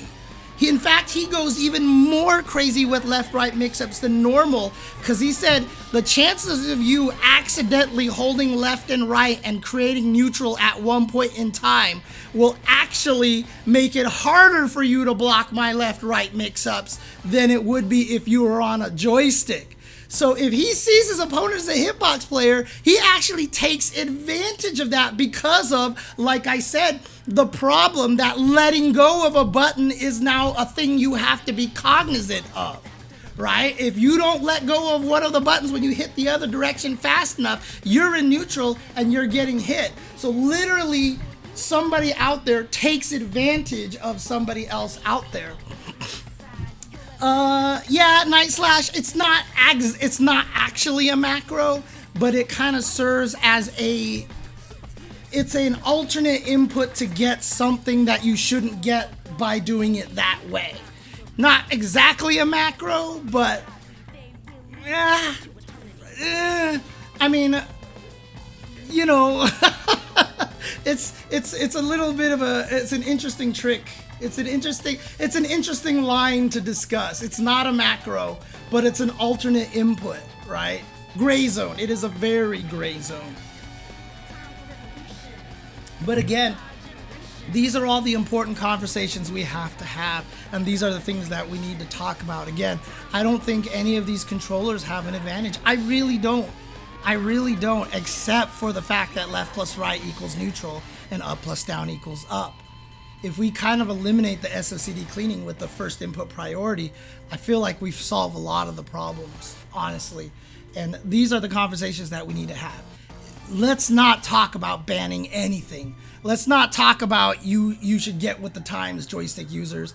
And again, I know I'm old, so it obviously sounds like I'm going to be biased for that, but I've been saying people should be going to Hitbox for a long time. I'd go to the Hitbox if I could, if my muscle memory allowed me to, but I just don't want to take that time. I have no interest. I'm not competing seriously, so I have no interest in trying to erase 30 years of muscle memory. I just don't, right? I've been using a joystick since Dig Dug, okay? Look, I have no interest in trying to change my muscle memory at this point in time. And so it may sound like I'm being biased, like, oh, I don't want the joysticks to have the advantage, blah, blah, blah, but whatever, dude. I mean, again, like, if anybody out there says that the antagonist is cheating, left plus right is essentially the same thing as the antagonist, right? Using that, using an extra button to shift into doing something that's not supposed to be there, right? The antagonist is literally a hardware bypass you can install in your joystick that someone invented that adds another button on your controller that when you hit it, it actually shifts buttons into a different input. So if I hold left and I hit this button, it turns it into right. And if I hold right and hit it, it turns it into left. You know, stuff like that, so I can actually have hitbox speed, charge timing, and stuff like that. That's what the antagonist is about, and it's something that's starting to get out there for joystick players because they're like, oh, screw the hitbox. If you guys are cheating, I'm gonna cheat too. And we're just opening up all this can of worms, and we're causing like a lot. I mean, ironically, it's causing a lot of antagonism. I think we need to get to the point where we create a solution and be as embraceful of all the controllers as possible. And again, we have to look at what the games are meant to do. Yes, can we be more optimal if we fix display lag, if we improve our controllers? Yes. Should we though? For the integrity of the game, right? Everything out there has this kind of situation, right? You create rules for the integrity of games, right? All athletic sports out there have changed the rules to nerf things for the integrity of the game, right? Just because we can optimize everything to another degree doesn't necessarily mean we should. And that's the interesting discussion right there. That is where all this conversation should be going. How are we going to find the proper middle ground? We should stop battling between consoles are better than PCs, PCs are better than consoles, Hitbox is better than Stick, Stick is better than Hitbox, Pad is better. We should stop all this conversation and start finding out how we can solve a lot of and find out what it is that we want, that what we should be doing. Now, of course, everyone's going to have differences of opinions, and so it's going to be really hard. Some people are going to be like, of course we should optimize everything to the nth degree, and some people are like, no, of course we shouldn't. Games weren't meant to be played that way. And it's interesting, and it's one of the hardest things about the FGC is we have no governing body. We don't have anybody out there who could make these rules. But it's an interesting conversation, and that's the most important thing that I want to get out in this video here, right? Is that this is not about trying to prove why one thing is better than the other. This is all about talking about trying to broaden everybody's understanding of what's actually happening in our scene so we can talk about it from an educated and intelligent viewpoint, right? If you even are a joystick fan, or if you are a Hitbox fan, understanding where the other people are coming from, understanding what the decisions we want to make are, the things to consider are all important. We can have an intelligent conversation about this, in my opinion. And that's where we should be heading towards. It's trying to find a way that is fair to everybody. Again, I don't want to ban a goddamn thing, right? My argument to the Tetris community was literally because of rolling now allowing for, on the original NES pad, rolling has allowed for infinite play. People can live forever on Tetris, on NES Tetris, which wasn't imagined before. That's why classic Tetris used to be limited to NES controllers, because a Hitbox controller would break NES Tetris. Right? Because now I can do the track and field fingering to move left and right faster than on a NES pad, or faster than DAS and faster than hyper tapping. Well, guess what? People found a way to do it on the NES pad. So now, in my opinion, my argument to the Tetris community is that we should allow for any controllers as long as they don't have turbo on them, right? And that's important to me, because accessibility again. And you know what? Learning rolling, learning hyper tapping is killing hands. Joseph, the champion who plays by hyper tapping, says his wrists hurt like the majority of the time, the former champion. You know, honestly, the former champion, Joseph, his wrists hurt a lot of the time because of the way that he has to hold the controller for hyper tapping. Opening up the controllers to whatever people need is important, and I think this is what we have to look at for the fighting game. We shouldn't ban the input devices. People need to start making games so that the input devices stop giving advantages. You know, I mean, like I said, in Exert, as a Johnny player, all those crazy miscancel combos in the corner, you know, jump, dust, miscancel, slash, jump, dust, miscancel into the thing. Dude, I don't care what controller you're using. They're all going to be equally as hard. The execution you're going to have to learn to do Johnny miscancel combos is going to be as difficult no matter what controller that you play on. These are the kind of things that we have to be considering when we're making fighting games now. We're not making games only for one platform. We're making games for every single platform out there, and the ability for people to customize controllers. Right, exactly, Uthibun. That's the thing now. Devs know what's out there controller-wise. Gotta make sure the field is fair. The devs, the developers, the programmers have to start broadening their scope of everything. They have to realize what's actually happening out there, and they have to program their games to match that. And that's what we need to do. It's gonna take a while for it to get there. Project L is gonna be one of our best chances for that, because you know Tom and Tony are paying attention to everything right now. So they're going to be and they're the ones who said that SOCD cleaning should be software side in the first place.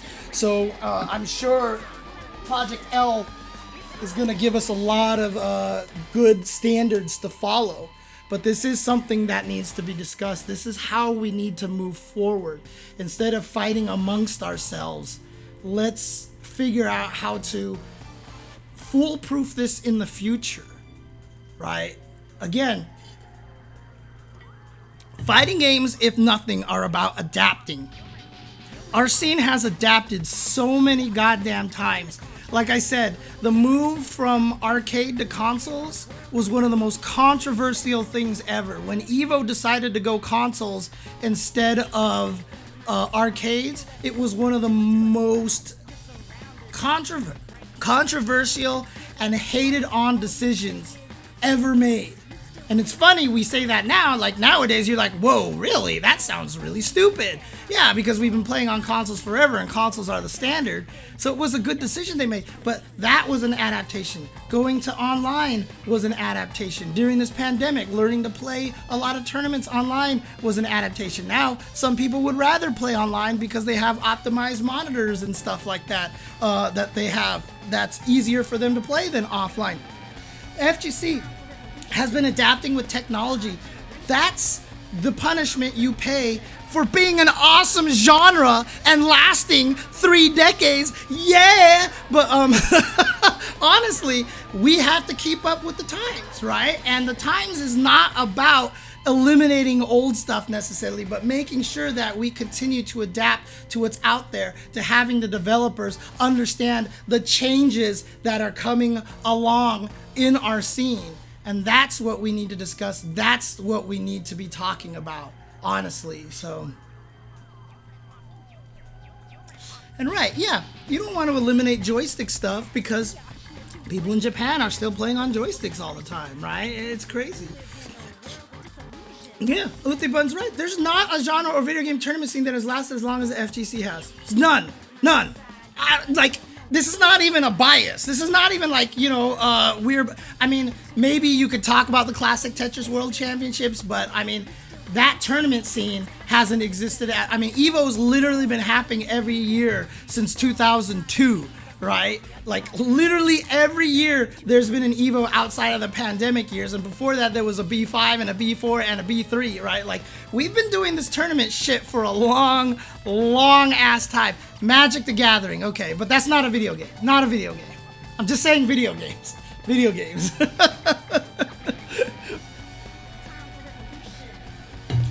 But yeah, look. FGC bias aside, the fighting game community has been around for a long time. Oh, SF2 came out a year before Magic the Gathering. Ooh, yeah, actually you're right. I was playing Street Fighter before Magic the Gathering. No, now that you mention it, that is true. I was playing Street Fighter before Magic the Gathering.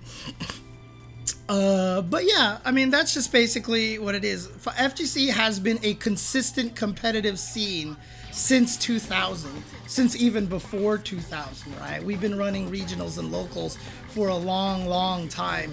And, Evo isn't even the oldest tournament series, right? Even though we haven't had Final Round for a long time, Final Round existed before Evo. Final Round was running in 1990 something. Final Round, had it not stopped recently, and I'm sure they'll probably try to bring it back. But Final Round has been the longest running tournament series ever.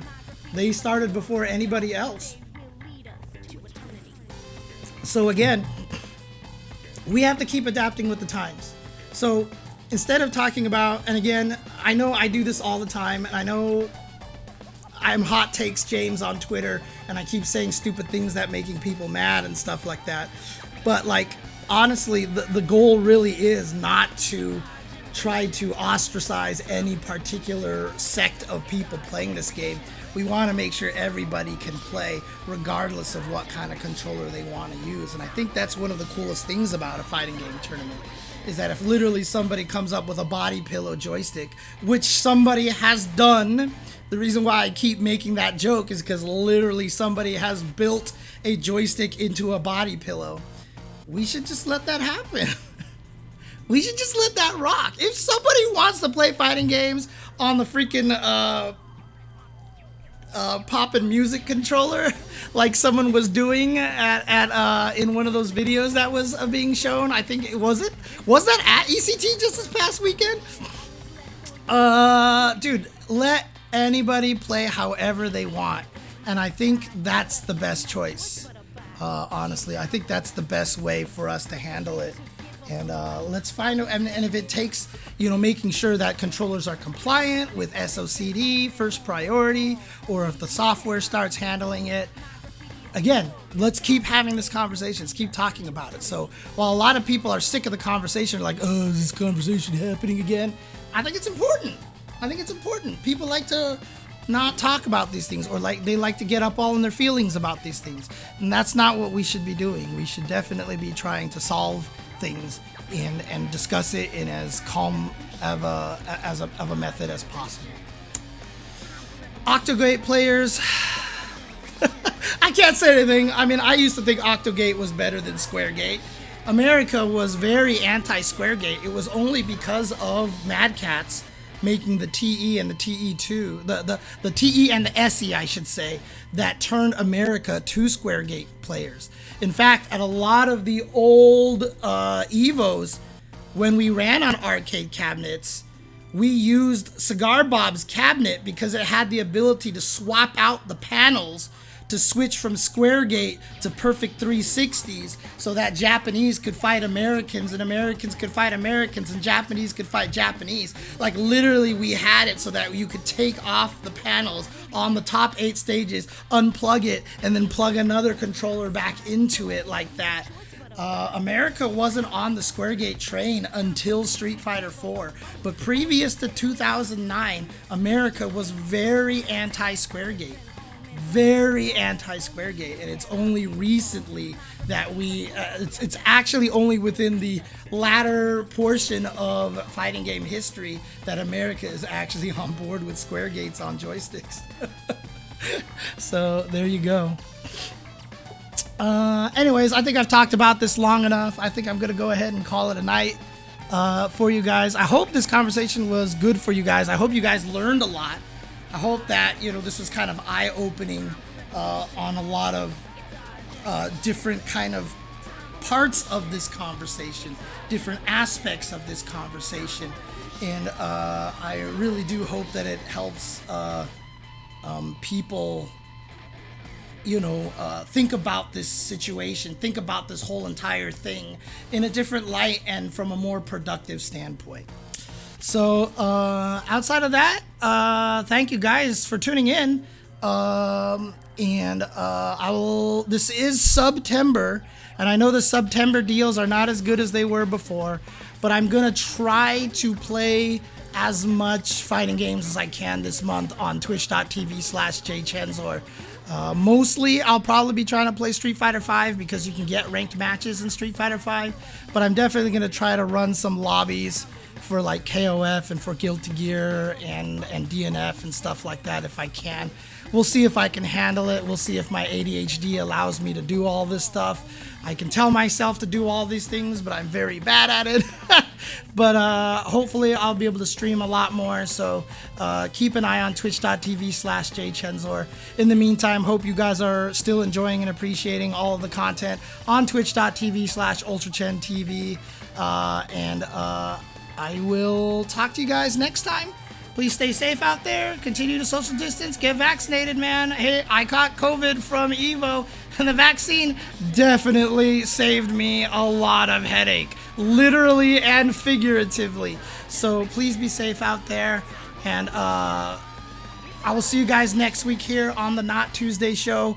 Talk to you later, and have a good night. Peace out.